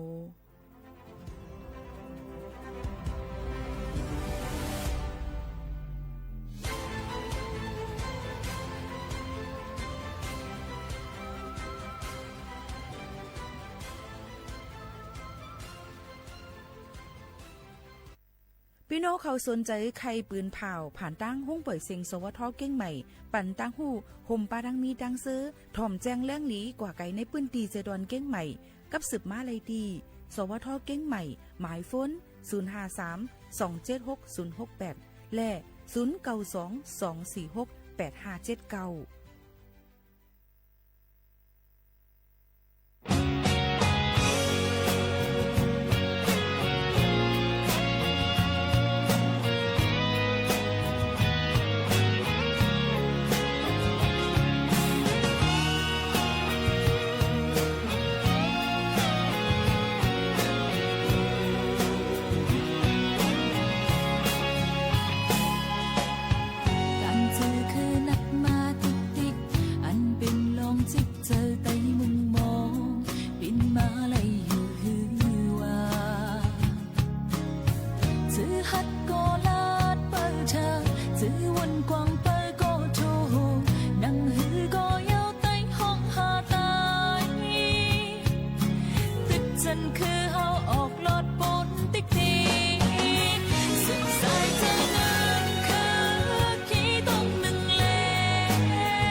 มาสูงค่ามาสูงพี่น้องพุงยินถ่อมเสียงใต้ตั้งเสียงกูก็กูก้นค่ะทบกันดีเนอร์ตอนการห้องปล่อยเสียงสวทเก้งใหม่ AM 1476 กิโลเฮิรตซ์ปืนปล่อยเสียงกูวันพอถึงมาข้าวยาม10 โมงถึง 11 โมงกลางในกลางคำอยู่จ้ำขาวหมูขาวนวลสุภาวันเชื้อสารวินเป็นอุ้ยก่ออุ้ยเสปอแม่ปีน้องๆเขาอยู่จ้ำกันที่ในเฮอปองแม่พี่น้องเขานั้นมีลองตั้งซื้อเจอเนี่ยค่ะกว่าอะไรไปอะไรก็อยู่ดีกินวันก้างยานพี่เคนกันกูก็กูก้นเสกัมเนี่ยค่ะเอามาฝากตอนทุกถึงกันเจ้าหนังไหนค่ะเนาะอยู่เป็นอ้อยก็อ้อยเสจ้อมกันสังเสวาพี่น้องเขาเลยฮับถอมเนี่ยก็ให้มีดังเสื้อใจกันกูก็กูก้นค่ะตอนด่านในวันเมื่อในก็เดถึงมาในวันอังคารที่17ในค่ะพี่น้องเขาเดถึงมาในวันอังคารที่17เหลินทน22เหงปลาย26ปีพุทธะ2เหง5ปากปลาย69ปีใต้2เหง1ปากปลาย20ปีก็3เหง3ปากปลาย87คู่ถึงมาเหลิน4มื้อ1ค่ำในวันเหมือนในสีในนั่นค่ะหลายปีหลายตั้งเปิ้นก็ตอนด่าเจ้าคืออันเป็นพี่น้องเจ้าเขเขาแลนับย้ำอันมีเจอใส่เหเงินคือพี่น้องเขเขานั่นในก็ดีเป็นวันอันที่พี่น้องเขากินแลนะคะครึ่งปองให้สร้างนะคะก็เปิดร้านเปิดเสียงในก็เปิ้นก็ติดปิกไว้ตอนน่ะพี่น้องเจ้าเขเขานั่นนะคะเนาะอันนี้ก็เอามาฝากตอนจูถึงปอไม่ปีน้องๆเขาให้เลยฮับผู้ให้เลยยินถ่อมจ้อมกันทางเจิงหนังในนั่นค่ะออนตั้งในที่ออนเอาพี่น้องเขามาถ่อมด้วยข่าวเงาฟิงฟ้าราศีกันอีกอ่อนนึงค่ะพี่น้องเขาค่ะฟิงฟ้าราศียามพองตะเหลียวนั่นก็มันใกล้แปลกเปิงแหลกลายในนั่นค่ะยก็ดูไล่ฟังกันไว้ในนั่นค่ะพี่น้องเขายังติมีฝนตกลงมาอยู่บางพื้นที่ในค่ะเนาะในวันที่18ในกว่าในค่ะเนาะพี่น้องเขาค่ะจึงหือกอลีค่ะยก็ติไม่ยังตื่นเนี่ยว่าได้เป็นดังปอดของจึงไทยปอดอีสานจึงจังไหนค่ะเนาะเพราะว่าไว้วันมากลางวันมาก็ติไม่แห้งเตอเหลือถึงหมอก43องศาเซลเซียสในนั่นค่ะอันนี้ก็ถูกดีไล่ฟังกันไว้จ้อมในนั่นค่ะก็มาฝากเตือนถึงพี่น้องเขาให้เลยฮับผู้ให้เลยยินถ่อมจ้อมกันในก็ตอนด่าเจ้าให้เจ้าสวนเจ้าหน้าเขาถูกเลยเก็บนำไว้เจอมือพองข้าวแห้งแล้งในก็ถูกเลยหังเฮียนกันไว้เก็บนำไว้เจอจังหนังในค่ะพี่น้องเขาค่ะโยก็ตั้งเมื่อหนังตั้งตาแป้ตั้งตาแป้ตั้งพักตู่ตาแป้ค่ะเนาะยก็เดี๋ยวมาตั้งตรอกเหล่าโจ้นั่นเนี่ยก็เหมือนในเป็นปิกเส้นตาสายตั้งไว้พี่น้องเขาดีกว่าเนี่ยก็ฟังกันไว้มือกลางย่ามพองตะเหลวใน1 ชั่วโมงป่นมาในค่ะย้อนไปว่าเป็นตรุษจีนใช้หน้าเท้าเก่งใหม่นี่ค่ะเนาะยก็ตั้งกินตั้งยำก็เหมือนหางกาไว้นะคะตอนดับพี่น้องเจ้าเขเขาซึ่งคือกอลีค่ะเพราะว่าดีกว่าแหล่แล้วก็เฮาฟังอยู่ฟังกินกันยก็คุกของเครื่องใจอันลำลองพี่น้องเขานั่นก็เก็บซิมไว้ลีๆในนั่นค่ะเอามาฝากตอนถึงปอไม่ปีน้องๆเขาค่ะเที่ยงอันนึงก็จะเหลียวในถูกดีเลยไว้ฟังกันเที่ยงรองนึงเหมือนหนังว่าเอาโหลดกว่ากำไว้ให้ไหนค่ะจอมตีก้นอันมีแห่งตื่นล้างก่อนหนึ่งนั่นขนาดก็กะเพราะว่าก็เอาโหลดมากขึ้นก็มีโหลดจังไหนค่ะทำก็จังหือก็บล็อกไว้นะคะนี่ก็เป็นเที่ยงหนึ่งลองตีเข้าขาถูกเลยไว้ฟังกันจอมในนั่นค่ะลองตั้งจังหนังไหนค่ะเนาะนี่ก็เอามาฝากฟังไว้ปันปอไม่ปีน้องๆเขาค่ะเยอะก็ลองหลอดเพจจอมเสียนตาสายตั้งก็นั่งตึกหลุดเลยฟังกันไว้บางตีมาเปิ้นก็ได้มีเพจกึ่งกลางกันเกิดขึ้นมากูเข่งกูข้าวไหลนั่นขนาดเนาะฝากเตือนถึงพี่น้องเขาเจ้าหนังไหนค่ะเยก็เปิ้นก็ลดยอมลองการเผานะคะย่ำพองตะเหลียวย้อนเปว่ามันเป็นพองอันตีเมืองโมหมอกกวนกล่องกวนโมมีค่าฝุ่น PM 2.5นี่ค่ะพี่น้องเขาถูกลีเลยเงื่องแวลองการเผานะคะยกก็ปีใหม่เขียนให้เปิ้นก็ให้ลดยอมการเผานั่นค่ะเนาะอันว่าที่เป็นเจว่าจุดนั้นเตียนหอมมาจังหนังในหนังคือปกติลดยอมฝุ่น PM 2.5จังนั้นค่ะนะอันนี้ก็เยาก็เปิ้นอำปันเผาไม่ดอกบาไม่ถึงคือจำจังไหนเพราะว่าฮบทั่วผ่านในจึงเนี่ยตัวตามตั้งพิษมือตามเงินเลยทุกขอกนั้นก็ตั้ง2อันเชียงลูกก่อนนี่ค่ะอันนี้ก็ออกมาฝากฟังไว้ปันพ่อแม่ปีน้องๆเขาให้เลยยินถ่อมจ้อมกันค่ะมาด้วยข่าวเงาปรับคำเมืองสีเหลืองเมืองโฮมตุ่มนะคะพี่น้องเขาถ่อมด้วยลิค่ะเนาะปรับคำเมืองสีเหลืองเมืองโฮมตุ่มอันเจ้าตื้อไว้อยู่ย่ำเหลียวนั่นฝ่ายห้องการพ้องลงในเมืองเขาหังแฮนจัดแผนเดลายเปิงสีขึ้นจันเฮ็ดเป็นดิจิทัลพาสปอร์ตนั้นก็อีพาสปอร์ตนะคะเปิดตาที่ให้มีลองห่มรวมเนี่ยนามาเตอร์เก่าหรือสิเก่าเที่ยงจังไหนค่ะพี่น้องเขาถ่อมได้ลีๆค่ะนะพาสปอร์ตเมืองโฮมตุมเมียนมาเมืองโฮมตุมเมืองมานั่นค่ะนะเนาะอันเป็นปรับสีเหลืองนั่นนะคะอันก้นเมืองโฮมตุมอันกูก็เจ้าตื้ออยู่ย่ำเดียวในห้องการพ่องลงกดทัดก้นเข้าออกเมืองเขาจางกดทัดข้อมูลก้นเจ้าตื้อแต่ต่อแลจังหังเฮียนไว้ตอนตาดีแลกลายปึงการเจ้าตื้อไรเฮ็ดออกปรับคำเมืองอันเหมือมาในนั่นค่ะผู้มีจันนะคะก็อันจำเจอกันตั้งผู้ใหญ่ก้นหลวงในห้องการพ่องหลวงในเมืองนั่นลาดว่าการปิ่นแลกลายเฮ็ดออกปรับคำเมืองอันเหมือนั่น เหมือนกันตั้งไล่อันลูกดีหมายฝังแหลกเป็นสมาร์ทการ์ดนั่นก้วยหนังเก่าปรับคำเมืองอันตีอันเคยเรียกอันเหมือนั่นซ้ำในมันตีใส่ไว้ปากชิปอันป้านั่นเสข้อมูลส่วนตัวก้นก็อันยิบปรับตั้งเสียงนั่นไหนค่ะเมื่อหนังตัวอย่างลายนิ้วมือ5สายตามันตา5จำเจนไหนก็เจอไหนตีเอาเครื่องจักรสแกนเจอไล่ดิจิตอลสีใส่ปันไว้เหิงมันปอเจพอเฮ็ดนั้นจังเตเปิ้นเตอ่ำจังเฮ็ดปรับคำเมืองอันปลอมมันไหลจังไหนค่ะพี่น้องเขาอีกหนึ่งเอารายการเมืองแหลกหลายเสภายหนึ่งก็ห้องการพ่องหลวงปักเมืองปักเปิงพึงเมืองไต้อันน่ะพ่องงำซึกมันเขาคัดเจอปิ่นแลกปันไหนค่ะเขียนเต้มหมู่เปิงเหมยเกี่ยวกับเลยลองปรับคำเมืองห่มตุ้มเฮาเป็นตั้งการมาอยู่ค่ะเมื่อวันที่11เดือนธันวาคม2เฮงปลาย26นั่นห้องการลงในเมืองและขหาบการขุนเจื้ออยู่ใต้อำนาจซึกมันนั่นจัดเฮ็ดบางกลุ่มเกี่ยวกับไปลองปรับคำเมืองพาสปอร์ตเมืองห่มตุ้มสีลาดกว่าว่าหมู่เปิงปรับคำเมืองห่มตุ้มอันใจตื้ออยู่ย่ำเดียวในง่ำเมียนกันตั้งเงาไล่ย่ำเหลียวเลยจังไรหางเฮียนจัดเพียนแต่ได้เขียนเตรียมจัดเฮ็ดเปิงใหม่จังไหนค่ะอ๋อก็เดไรว่าจังหือหลังง่ายๆพี่น้องเขาค่ะปรับคำเมืองห่มตุ้มอันเป็นสีเหลืองเมืองม้านั่นเปิ้นได้ฟังชิบกว่าเปิ้นได้เอาปืนข้อมูลส่วนตัวเฮาค่ะปื้นตัวเฮาค่ะนั่นเอามาได้เป็นห้อยนิ้วมือมันตาสายตาเฮาค่ะเปิ้นได้เอาใส่ไว้กันในนั้นหมดหนังหือบ่ได้มีอันปลอมเมียก็ฟังกันไว้ตอนตาก้นจะจื้ออันนี้ไว้หลายๆจึงมึง2จึงมึงเนาะเมืองหนังเมืองไทยเมืองมันก็วัดตั้งในเป็นปรับ10ปีตั้งปุ่นจำเป็นพอเด็กก่อนนอกเมืองทำใจพาสปอร์ตเมืองมันอันจะไหนหรือไรฟังกันไว้ได้ย้อนเพราะว่ามันได้เข้าเปิงดิจิทัลอิเล็กทรอนิกส์เนี่ยจึงตีจางเฮ็ดให้มันฮู้อะไรกำเดี๋ยวก้นๆในมีไว้อย่างอีสังพองจังไหนคะย้อนเปิ้นนั้นพี่น้องเขาก็ถูกดีเลยเลือกเจอวัดไว้อันที่พี่น้องเขาถูกดีเจออันที่ตั้มเจอที่สุดอันเดียวนั่นกุ้ยในนั่นค่ะในก็เอามาฝากฟังไว้ปั่นปอแม่พี่น้องเขากู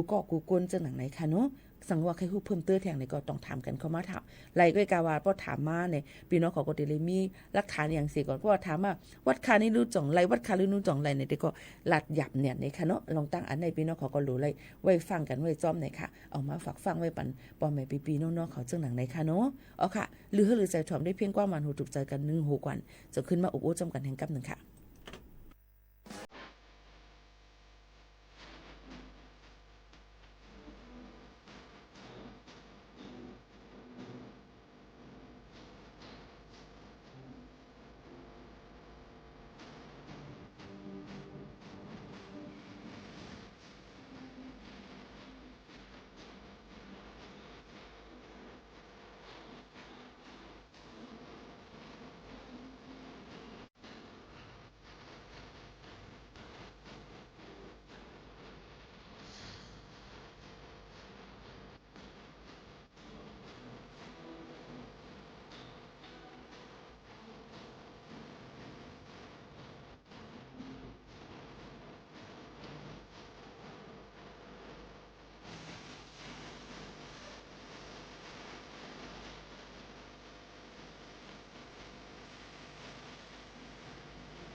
ค่ะพี่น้องเขาค่ะถ่อมซ้ำกันในหนุ่มไว้มีแล้วในนั่นค่ะนี่ก็เป็นเพียงความดีพี่น้องเขาย้อนกันเข้ามาใจแสงจอมฟ้าห้องไว้ค่ะฝากปันพี่น้องเขาลิงินถ่อมซ้ำกันในนั่นค่ะ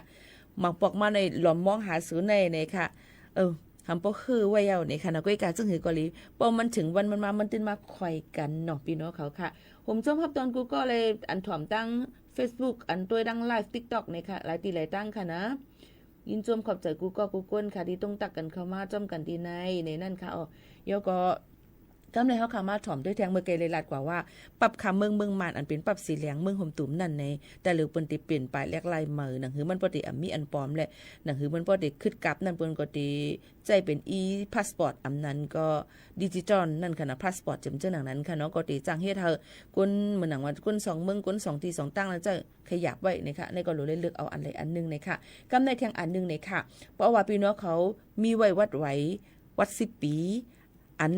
เข้าเมียนปึงจอมหนังปึงหมายมีอันเปิ้นตำวางไว้จอมหนังมติครมอันเปิ้นตำวางไว้นั่นว่าให้กว่ายินต่างดาวถาวรเนี่ยนั่นค่ะเนาะนั่นในจึงตั้งอำเภอเวียงแหงอำนั้นก็ตีตั้งลุมเจเวงเมืองแหงเวียงแหงนั่นเนี่ยค่ะเปิ้นก็ปืนเผาไว้นั่นค่ะป้อว่าตาเหลียวนั่นสังเจอว่าปีน้องๆเขานั่นโดเลยมีคิวนัดหมายก่อนเนี่ยค่ะจ่องไกไล่นั่นค่ะเนาะพี่น้องเขาค่ะเปิ้นก็ตีไล่นั่นค่ะยอก็แต่เหลียวนั้นเพราะว่าวัดไว้ญาจำหน่ายในเปิ้นอำไปเฮ็ดปันอีสังในนั่นค่ะพี่น้องเขาเปิ้นอำไปเฮ็ดปันอีสังในนั่นค่ะย้อนเพราะว่าเปิ้นที่เฮ็ดปันตอนตาอันผ่านอนุมัติอันเปิ้นผ่านกว่าเลยลองว่ามาตรา17มาจำเจในค่ะเนาะอันเปิ้นหางเฮียนไว้ปันตอนตาได้เฮ็ดปันนั่นมันสิมีรายชื่อลงมาก็ปานนั้นพี่น้องเขาจะเจออันอยู่ดังเวียงแหงกับศึกมือต้องถามตีปีที่น้องก็เลยอำนั้นเข้ากับด้วยดีต่างเฮิรนสอมก็เลยนะคะปกครองอำเภอเวียงแหงจังหวัดเชียงใหม่เบิ่นได้มีรายชื่อไว้ว่าเฮาค่ะก็ยืนเนี่ยจ่องมันไลอันไหนจอมหนังว่าถูกเมียนกุมเมียวนะอันถูกเมียนกุมเมียวก้วยกาถ่อมด้วยลีก่อนค่ะพี่น้องเขาก้วยกาว่าเนี่ยค่ะเปิ้นย้อนปืนเผาว่ามือเต็มเอามือวันที่2เดือนวันที่2เดือนเฟบรุป่นมานั่นนะคะเปิ้นอำปันงานทะเบียนและบัตรนะมังอันเนี่ยค่ะเนาะตอนตะก้นอันที่มาเขาเมืองเลยถูกแม่นจอมพักเบิงใหม่มีจำหนังมาตรา17ต่างดาวมีไว้นั่นค่ะเนาะแต่เอาในกว่าต่อบ่ถึงลองการเปลี่ยนไปแลกลายในนั่นค่ะเยอะก่อนหนังคือปติเงึงแวลองการเฮ็ดผิดปักเปิงลองวัดลองไหวนั่นในค่ะเนาะตีตั้งสำนักทะเบียนอำเภอเวียงแหงเปิ้นก็หมอกลาถึงว่าอันตีไปปันเฮ็ดอีสังตีอำเภอเวียงแหงในมีอีสังพองหลาในค่ะก็แจงเข้าแจงออกแจงย้ายเข้าย้ายออกไปเฮ็ดปันในค่ะเนาะยก็เปลี่ยนชื่อนั้นก็นามสกุลก็ไปเฮ็ดปันแก้ไขวันเดือนปีเกิดในก็ไปเฮ็ดปันแต่เอาวันที่2มาโตบ่ถึงว่าติมีลองปืนเผามาลองมีการเปลี่ยนป้ายเรียกลายเที่ยงจังไหนค่ะพ่อแม่พี่น้องเขาอันนี้ก็ เอามาปืนเผาปันพี่น้องเขาให้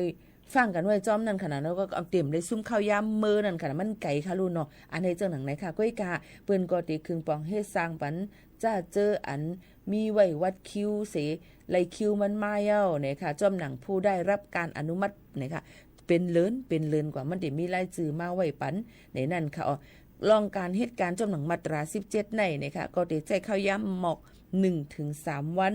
เย่าก็จ่องไกพิจารณาลองหลายอันเสคึงปองให้สร้างกว่าเจ้าหน้าที่เปิ้นก็ได้ขึ้นมาหมอกลาดปันเที่ยงจึงนั้นค่ะพี่น้องเขาอันในลำลองเนี่ยในค่ะเนาะมันก็ในขึ้นมือว่าแจ้งออกแจ้งไข่ออกเข้าจำจะได้ไปเฮ็ดปันในค่ะเนาะอันนี้ต่อบ่ถึงเปิ้นได้มีลองเปลี่ยนไปแลกลายเนี่ยค่ะอันนี้ก็เอามาฝากตวนจุถึงพี่น้องเขาให้เลยยินถ่อมจ้อมกันให้เลยฮับผู้จ้อมกันเที่ยงลองตั้งจึงหนังไหนในนั่นค่ะพี่น้องเขาก็ฝากตวนจุถึงกันจึงหนังไหนค่ะยก็ย้ำพ้องตะเหลวสแกมเมอร์มีนำเนี่ยในนั่นค่ะการหยอกเล่นกันนั่นค่ะเนาะก็ติมีมาหลายรองหลายอันมันก็หยอกให้เฮาหักยก็ให้เฮาร้อยเงินปันเขายก็หมังลองมาอันมาลาดวิดีโอข้อมาก็เหมือนก็กับว่าบางลองมาอันมันก็ติAI มันเฮ็ดอะไรเหมือนคือกับมันลองอันเตมันก็มันเฮ็ดเป็นไรนั่นค่ะเนาะก็นั่นแหละพี่น้องเขาก็หลูมีสมาธิตั้งมั่นให้ลีอย่าไปจะหิบใจเน็ตโอนเงินร้อยเงินกับปันเปิ้นจำจังหนังไหนค่ะนะอันนี้ก็ลำลองเนี่ยนะคะกำนำเปิ้นได้หยอกเลี้ยนลูกอ่อนอันนั้นก็ก้นเทาจำจังหนังไหนค่ะยก็แทงลองนึงนั่นเนี่ยค่ะเนาะมันก็ติมีเนี่ยค่ะมาเทียงอันเหมือนนี่ค่ะอ้างว่าเป็นบัญชีไทยวัสดุอันนั้นก็เป็นรองการก่อสร้างนี่ค่ะเป็นเสียงก่อสร้างจังไหนค่ะกับสืบมาว่าสู่ก็ซื้อ ตู้เย็นห้าเครื่องซักโคห้าเนี่ยค่ะต่างนั่งห้าโซฟาห้าเนี่ยค่ะมันเป็นหลุด QC จังไหนค่ะเนาะว่ามันได้มีจังไหนต้องสุขอะไรไหนบ่สุขอะไรก็มาซื้อแลกะขันมันก็ถูกจำเจังหนังไหนค่ะลองตั้งเจังไหนเนี่ยค่ะเนาะมันอ่ำเจอลองเตมันเนี่ยค่ะเพราะเป็นเจังไหนเนี่ยเน็ตวางกว่ากำเดียวเนี่ยห้ามแอดไลน์ห้ามสแกนอีสั่งกว่ากำเดียวเนี่ยนั่นค่ะไทยวัสดุอันว่านั้นมันมีลองการย้อนเงินขึ้นผ่านตั้งไลน์จังไหนเนี่ยค่ะเนาะอันนี้ก็เป็นลอกไล่การหยอกแหลนเที่ยงหนึ่งอันเนี่ยค่ะฝากฟังไว้ปันโยก็ตะเหลียวตีหันค่ะเนาะคำฮัดตักสิงค่ะเนาะย้อนปูว่าฮัดจอยแถมจอมเนี่ยค่ะในใจเขาขาเนี่ยก็เหมือนกันเนี่ยค่ะเนาะกำนำก็จะมีว่าฮับซื้อเงินปลอมฮับขายเงินปลอมฮับแลกเงินปลอมซื้อหาเหงเฮาปันสู่5ล้านจิมเจ้าหนังไหนอันนี้มันได้เป็นการหยอกแหลนกันมิจฉาชีพเนี่ยค่ะพอเขาปันเงินเตกว่า 4-5,000 ก็เปิ้นก็บล็อกเขาค่ากว่าเปียแล้วเงินก็ห่อมไหลอีสังย้อนเปิ้นนั่นแหละมีติแล้วเปิ้นได้เจอเงินปลอมกันเนี่ยค่ะเนาะอันไหนลองตั้งเจ้าไหนฝากฟังไว้ปันจอมเดียวก็เปิ้นได้เอาแค่พังตังก็อันเนาะค่ะยุ่มยับนับถือใส่มันก็ฮู้จักมักจือถึงสาวหังหลีหังงามเฮ็ดว่าเป็นเฮ็ดเงินปลอมจิมเจ้าหนังในก็นั่นแหละเปิ้นต้องให้ฟังว่ามือเขาค่ะอ่านเงินเตหาหมู่อย่างเงี้ยอย่าเวลาลีต่างก็เปิ้นได้เอาอันนั้นคลิปอันนั้นในกว่าเจอเป็นลองผิดปักเปิงหมายมีจังไหนค่ะลองตั้งอันไหนมีในค่ะเนาะอย่าไปกว่าใครไรในค่ะเงินปลอมได้ในค่ะเนาะกวนซื้อกวนเฮ็ดกวนขายมันตึนผิดปักเปิงหมายมีตกคอกตามเงินตกคอกเลยมาตามเงินจอมไหนนั่นค่ะอันไหนลำลองเนี่ยในค่ะเนาะเที่ยงอันนึงต่อเร็วมาในเหมือนดังว่าย้อนตั้งจอยแถมได้มาเนี่ยค่ะกูวันตียิ่งหมวกขาวโน้นเนี่ยขามฮัดจอยแถมอีสังย้อนเพราะว่าที่ห้องปล่อยเสียงเขาค่ะในเป็นรองห้องปล่อยเสียงตอนดาได้ปืนข่าวปืนเผาบรรพี่น้องเขาให้เลยครับผู้ลองข่าวเงาเลยฟังกันไว้กำพมาตูสกอถึงย่างกล้วยได้ไปเจอหนังเก่าในค่ะเนาะอย่างนั้นแหละพี่น้องใต้เขาขากำพองก็มีค่าในโผค่าเปียดค่ากายเย้าว่ามีเงินเลี้ยงนุกเลี้ยงนมมีนมมีเงินซื้อน้ำนมเลี้ยงลูกน้ำนมค่าก็มีว่าจำเจอหนังไหนก็ไม่บ่ถามว่านายจ้างมีกะเฮ็ดว่าเฮ็ดไวว่าเอานายจ้างออกปานนายจ้างออกปานว่าจ้างจอยกันจึงหือในค่ะย้อนว่าการหยอกเลี้ยนในมากกูผู้กูตั้งลีกูเนี่ยในค่ะเนาะตอนน่ะเฮาก็เฮาบ่ขันเจอเย้าในค่ะพี่น้องเขาย้อนนั่นแหละแค่ดป่องเจอปันเสก็มันก็ว่าค่าคันเจอไหนย้อนจังจะแถมอีก1รู้ในฮู้เตห้ามเตหันเลยค่ะน่ะย้อนเปิ้นนั่นแหละเจอว่าเจอล้ำเจอว่ามีเจอเมตตากรุณาค่ะก้อยกากะปานตะเหลียวในลีโกเนี่ยนะคะอันลีโกหรือสิเปิ้นก็มาในเหมือนดังว่าลีอีลูนาเจ้านั้นจึงในว่าในก็เปิ้นนั่นแหละแค่ดอกป่องเจอปันเยอะก็เจอว่าใครจอยในค่ะนะมันก็มาในมันหยอกเหรียญกันมาเลยลองตั้งเอาตั้งอีลูให้เนี่ยมาจอยกันเจ้าไหนค่ะเนาะกวนเฮากูก็มีลองตั้งอยากคันเจอกันกูก็ค่ะแหละก็กะว่าเฮาขาดติโตสู้มันกว่าอะไรซึ่งหือยก็ล็อกไลน์มันมีมันก็ว่าถ้าผมไม่มีการทั้งเนี่ยมันก็ฮู้ได้เฮ็ดจึงหือในค่ะพี่น้องเขาค่ะมันก็รีฟังกันไว้เต้ๆเนี่ยค่ะเนาะก็กะว่าเพราะว่ามาว่าย้อนตางปืนเผาปันให้จ้อมหาก็เป็นปีเป็นน้องกันนั้นกันในก็ยังตึกเหมือนเก่าก้อยหนังเก่าเนี่ยนะคะเพราะเป็นเกี่ยวกับเลยว่าย้อนเงินอีกนึงจอยแถมอีกนึงจำเจ้าหนังไหนเสฮู้ว่าเตเตเนี่ยเตก็ไปจังเตียบตัดเส้นเจอจอยเนี่ยค่ะอันนี้แค่ดอกป่องเจอปันใหญ่น้ำเสกัมคณะพี่น้องเขาค่ะอันนี้ก็ใครให้พี่น้องเขาปองใจว่าให้อย่างแรกย้อนกับที่พี่โมเขาโน่นก่อมจอยอีสังมาล่ะย้อนประวัติเหลียวในก้นหยอกเลี้ยนกันในมันนำเตอเด้ๆหันน้ำหันเจอค่ะเนาะเขากลมฮัดจังยุ่มเผอนั่นค่ะเนาะย้อนเพิ่นนั้นสังว่าพี่น้องเขามีลองตุกหยับขันเจอเด้ๆในนั่นก็เอามันก็ติมีตีห้องการที่เปิ้นจอยเทียมอยู่ในนั่นค่ะมันมีก็กะว่าเฮาก็รู้เลยในหลักฐานให้มันเต็มโทนนั่นขนาดหลายลองหลายอันจังนั้นค่ะเนาะก็ฝากไว้ปันพี่น้องเขาจะว่าใครจอยในนั่นค่ะก็กะว่าเฮาค่ะกับสืบหาการเหนือออนไลน์อันตั้งใจแถมมินค่ะค่าคันใจไหนเอาค่ะมันก็เป็นซึกค่าเป็นซึกค่าย่าหมัดเจ็บไว้ขาในในเย็บที่คือค่าในหันดูเผื่อว่าจังจอยในเนาะถ้าอย่างไรเพราะเป็นในตับซึกสู่ก็รู้แล้วให้ตับซึกสู่จอยในเปิ้นจอยในเสียนก็เลีย50,000ก็เลียเฮียงก็เลียในแต่จอยนะคะเนาะอย่างนั้นแหละมันก็ค่ะว่าค่ะมีเขเป้ค่ะมีเงินตอนดัดที่100มึงมาเป็นทั้ง100มาตีกันในก็เลยซ้ำไปว่าในเที่ยงรู้ก่อนย้อนเปิ้นนั่นแหละจังจอยในค่ะนะอันนี้พี่น้องเขาก็รู้เลยฟังกันไว้ในค่ะเนาะลองตั้งจังไหนกูจังก็ตกล็อกก้นหยอกเลียนกินจังไหนในนั่นค่ะก็ออกมาฝากตอนถึงจังหนังไหนค่ะสืบลือให้ลือใจถ่อมด้วยเพียงกว่ามันหูถูกใจกันเที่ยงลูกกวนค่ะพี่น้องเขาค่ะ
มาแนวส้นไปค่ะหนึ่งพิงความใจออกเมืองอริยะห้องไว้ค่ะเนอะมาฝากตอนจนถึงพี่น้องเขาค่ะนี่ก็ตั้งเสื้อนี่มันอ่ำไกตู้เนี่ยก็สังเสื้อว่าเขาหมอปล่อยว่างสิอ่ำหึงอ่ำนั่นตีเลยอยู่จำลองข้างจำลองตั้งซื้อหุ่นหนูนั่นอยู่ในนั้นค่ะนี่ก็เป็นเพียงความปั่นเฮียงมาฝากตอนจนถึงพี่น้องเขาให้ยินถ่อมจ้อมกันเนื้อตอนการเขาค่ะดีในเรื่องหนังไหนค่ะเอาพี่น้องเขาค่ะพี่น้องเขาค่ะรู้เนี่ยค่ะตาเหลียวในเหตุการณ์ไว้อีสังอยู่มันก็ว่าเหตุการณ์เซทอมอยู่เนี่ยค่ะพี่น้องเขาค่ะมันก็ว่าละเอียดค่ะซึ่งคือเกาหลีค่ะพี่น้องเขาค่ะมีมือหยับขานเจอไหนก็เขาค่ะก็ติมีลองซื้อเจออยู่ห้างจึงไหนค่ะเนาะพี่น้องเขาค่ะในก็คัดเจอเอามาฝากตอนจู้ถึงกันจึงหนังไหนค่ะกำเนียวค่ะมาถ่อมด้วยลองปืนหูตั้งหันนั้นก็เป็นลองคอสอนใจอิดออดปอดปิดมาฝากเตือนถึงพี่น้องเขาในวันเมื่อไหร่เนี่ยค่ะก้นก็อันแก่นแข็งนั่นเขาได้ไปปึงอิงเปิ้นผายเลี้ยวก้วยค่ะนะก้วยเขาได้พึกเฮ็ดสร้างกูลองจอมเลยตู่เจ้าเก่าค่ะก้นก็อันแก่นแข็งนั่นว่าเดกว่าตั้งเลยไปตั้งเลยก็เย้าค่ะเขาได้เปิ้เฮามีก็อันก่อนจังเดกว่าก้วยเขาได้พึกกว่าหังก้วยก็เลี้ยวเขาเนี่ยค่ะก้นก็อันแก่นแข็งนั่นเมื่อพ้องทบปัญหาสีลองมาเขาเดว่นตาเดปลายกุ้ยเขาเดว่นหาลอกไล่เกลิดปัญหานั่นค่ะก้นก็อันแก่นแข็งนั่นว่าเดถูกก้นก็อันเขาหักปล่อยพาเปียดกว่าก็เขาเดไว้เจอแก่นแข็งเสสืบอยู่กว่าหังกุ้ยก็เลียวเขาให้ไล่ค่ะก้นก็อันแก่นแข็งนั่น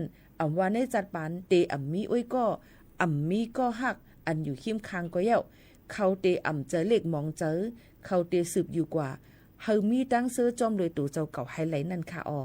ย้อนนั่นแลสังสู่เจ้าใครเป็นก้นก็อันมีลองแก่นแข็งในจึงว่าในจัดปานเตเลยทบลองอีสังกะเย้าโหลเลยพึกปึงอิงตู่เจ้าเก่าและสืบต่อสู้กว่าไฮไลท์นั่นค่ะก็นั้นตีเลยเป็นก้นก็อันแก่นแข็งจุกมันเหนือตู่เจ้าเก่าไฮไลท์ตับโหลเลยกว่าปึงอิงเพออัตตหิอัตโนนาโถจำหนังความป่าลีเปิ้นลาดไว้ว่าตู่เจ้าเก่าเตเป็นตีปึงตู่เจ้าเก่านั่นค่ะเนาะอันนี้ลีที่สุดเย้าในนั่นค่ะมาฝากเตือนถึงพ่อแม่พี่น้องเขาจึงหนังไหนค่ะจงไล่ใจคาหือหมังปอกหมังเลยมาบางวันข่าวเงาก็ตีน้ำบางวันก็เพียงความตีน้ำเนี่ยย้อนสั่งหลายย้อนบอกว่าลองหางเฮียนแลลองคึดตันเขาขานั่นในค่ะเนาะแค่นปองเจอปันใหญ่น้ำสีกัมในนั่นค่ะพี่น้องเขาค่ะถ่อมจ้อมกันที่ในเย้าในค่ะพี่น้องเขาค่ะเขาค่ะก็ยินจมขอบเจอเนี่ยค่ะกูก็ตีมาปั่นเฮียงเจอแล้วก็มาถ่อมจ้อมกันที่ในนั่นค่ะฝากตอนตัวถึงกันเจ้าหนังไหนค่ะเนาะสืบนิ้นถ่อมด้วยเทียงเพลงความบานหูถูกใจกันเทียงรู้ก่อนจงขึ้นมาอุบอจำกันเทียงว่ามีลองอีสังเทียงจังไหนในตอนการเลื่อนสุดในวันเหมือนในเจ้าหนังไหนค่ะพี่น้องเขาค่ะหรือใส่ถ่อมด้วยเพลงความกันก่อนค่ะนะ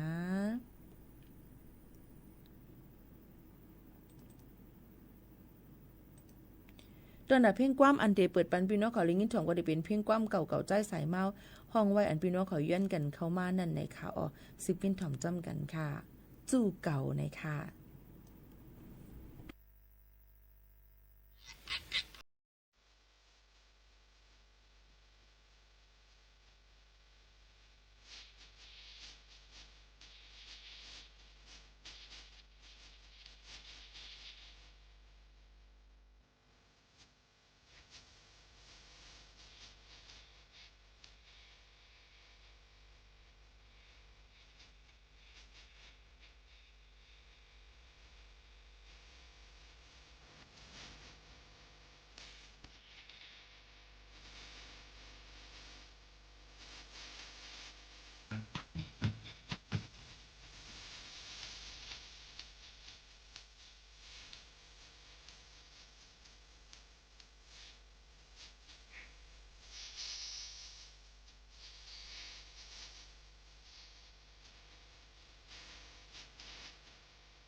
เอาค่ะประมาถ่อมด้วยความเก่า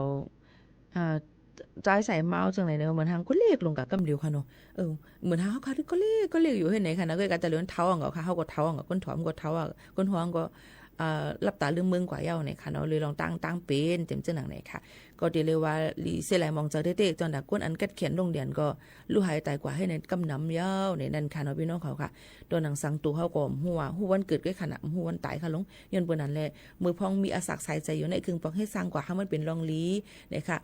กาตุ้มเตอร์เผอเนี่ยค่ะเหตุการณ์ลองลีเฮ็ดสังก็ให้โตก็สังก็เฮามันนะการก็ให้ขึ้นอย่าตื้อต้อนกันกูก็นั่นขนาดเนาะฝากไว้ปันกูก็ค่ะเมื่อในเป็นวันเฮาเสตามือพวกมาอยู่อย่ามาได้เป็นวันเฮาอยู่วันเฮาจึงหือล่ะในวันอันเฮาค่ะมีลองตั้งซื้อจากวันอันเฮาค่ะมีลองตั้งอ่องหมานลองอ่องหมานนั่นไก่หางเฮาสังซื้อเฮาค่ะมีลองตั้งคัดเจอเนี่ยค่ะฝากไว้ปันกูก็ค่ะตอนแต่ในวันเมื่อในค่ะเฮายิ่งโมขาวนวลผัดยันพี่น้องเขาเมื่อกว่าก่อนส่งขึ้นมาโฮมาทบจำกันเที่ยงในตอนการเฮาค่ะที่ในเนี่ยค่ะผัดยันเมื่อนั่งเพียงกว่ามันหูถูกใจเก่าๆเที่ยง1หู2หูกว่านี่ค่ะนะส่งขึ้นมาอุจำกันเที่ยงกำนึงค่ะนะม่อนค่ะมือสูงค่ะ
สถานีวิทยุกระจายเสียงแห่งประเทศไทยและเครือข่ายทั่วประเทศเสนอข่าวต้นชั่วโมงรู้เร็วรู้จริงเกาะติดทุกสถานการณ์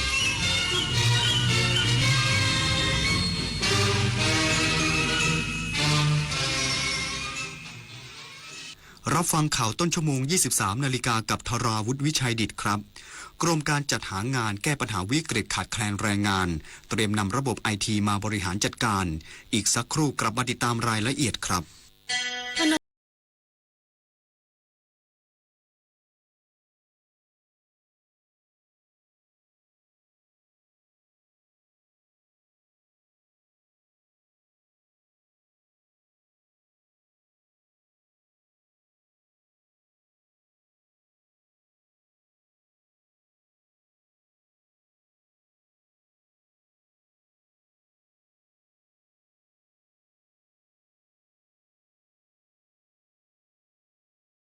ยื้อหรือหยุดเมื่อวาระสุดท้ายคุณเลือกเองได้ด้วยพินัยกรรมชีวิตหนังสือแสดงเจตนาไม่ประสงค์รับบริการสาธารณสุขเพียงเพื่อยื้อร่างกายในช่วงท้ายของชีวิตวางแผนล่วงหน้าเลือกคุณภาพชีวิตปลายทางที่ดีและสงบเองได้ให้คนที่รักรับรู้ถึงความต้องการที่ชัดเจนที่ elivingview.nationalhealth.or.th เมื่อถึงวันที่เราไม่มีเสียงเอกสารนี้จะพูดแทนใจคุณระวังเพจปลอมขายสินค้าหรือบริการที่ไม่มีอยู่จริงระวังวิดีโอคอลลวงเงินเหยื่อระวังหลอกลงทุนอ้างผลตอบแทนสูงเพราะวัยไหนอาชีพอะไรก็ตกเป็นเหยื่อของโจรออนไลน์ได้ระวังตัวก่อนคลิกทุกครั้งตั้งคำถามก่อนเชื่อทุกข้อความอย่ารีบจนขาดสติก่อนโอนทุกบาทเจอโจรออนไลน์แจ้งตำรวจไซเบอร์1441ตลอด24ชั่วโมงจำไว้ให้ขึ้นใจรีบโอนโจรยิ้มเมื่ออายุมากขึ้นร่างกายก็เริ่มเปลี่ยนแปลงบ้านที่เคยอยู่มานานอาจกลายเป็นจุดอันตรายโดยไม่รู้ตัวมาปรับบ้านให้ปลอดภัยสำหรับผู้สูงวัยกันเถอะค่ะพื้นต้องเป๊ะในบ้านห้ามลื่นห้องน้ำต้องมีราวจับแสงต้องสว่างทางเดินบันไดต้องมองเห็นชัดเจนจัดของให้เป็นระเบียบเคลียร์สิ่งกีดขวางบนพื้นปรับเพียงนิดเพื่อชีวิตสูงวัยที่ปลอดภัยในบ้านของคุณกรมการจัดหางานนำระบบ IT มาใช้ในการบริหารจัดการแรงงานให้ตรงกลุ่มเป้าหมายเพื่อแก้ปัญหาวิกฤตขาดแคลนแรงงาน นายสนธยาการลาศรีผู้ตรวจราชการกรมการจัดหางานกล่าวในเวทีรับมือวิกฤตเด็กเกิดน้อยเมื่อเสียงในเปลกำลังจางหายไปว่าสถานการณ์แรงงานไทยในปัจจุบันมีภาวะขาดแคลนแรงงานจริงแต่เป็นการขาดแคลนเฉพาะบางอาชีพเช่นภาคอุตสาหกรรมการผลิตบริการประมงและเกษตรกรรมสาเหตุหลักมาจากโครงสร้างประชากรวัยแรงงานลดลงส่งผลให้แรงงานเข้าสู่ตลาดน้อยลงรวมถึงการขาดแคลนแรงงานตามฤดูกาลเช่นภาคเกษตรช่วงเก็บเกี่ยวและภาคท่องเที่ยวช่วงไฮซีซั่นที่มีความต้องการแรงงานสูงเป็นพิเศษกรมการจัดหางานได้เร่งขับเคลื่อนมาตรการโดยนำระบบเทคโนโลยีสารสนเทศมาใช้ควบคู่กับการปฏิบัติงานของเจ้าหน้าที่เพื่อเพิ่มประสิทธิภาพการจับคู่ตำแหน่งงานให้ตรงกับกลุ่มเป้าหมายพร้อมวิเคราะห์พื้นที่แรงงานขาดแคลนหรือเกินความต้องการเพื่อบริหารการเคลื่อนย้ายแรงงานให้เหมาะสมซึ่งในปีที่ได้รวบรวมตำแหน่งงานในระบบกว่า 480,000 อัตรามีผู้สมัครงานกว่า 300,000 คนและสามารถบรรจุงานได้ประมาณ 200,000 คนสร้างรายได้รวมกว่า 24,000 ล้านบาทนิตยาคุณสิมรายงานบริษัทวิทยุการบินแห่งประเทศไทยเตรียมพร้อมรับมือปริมาณเที่ยวบินที่เพิ่มขึ้นช่วง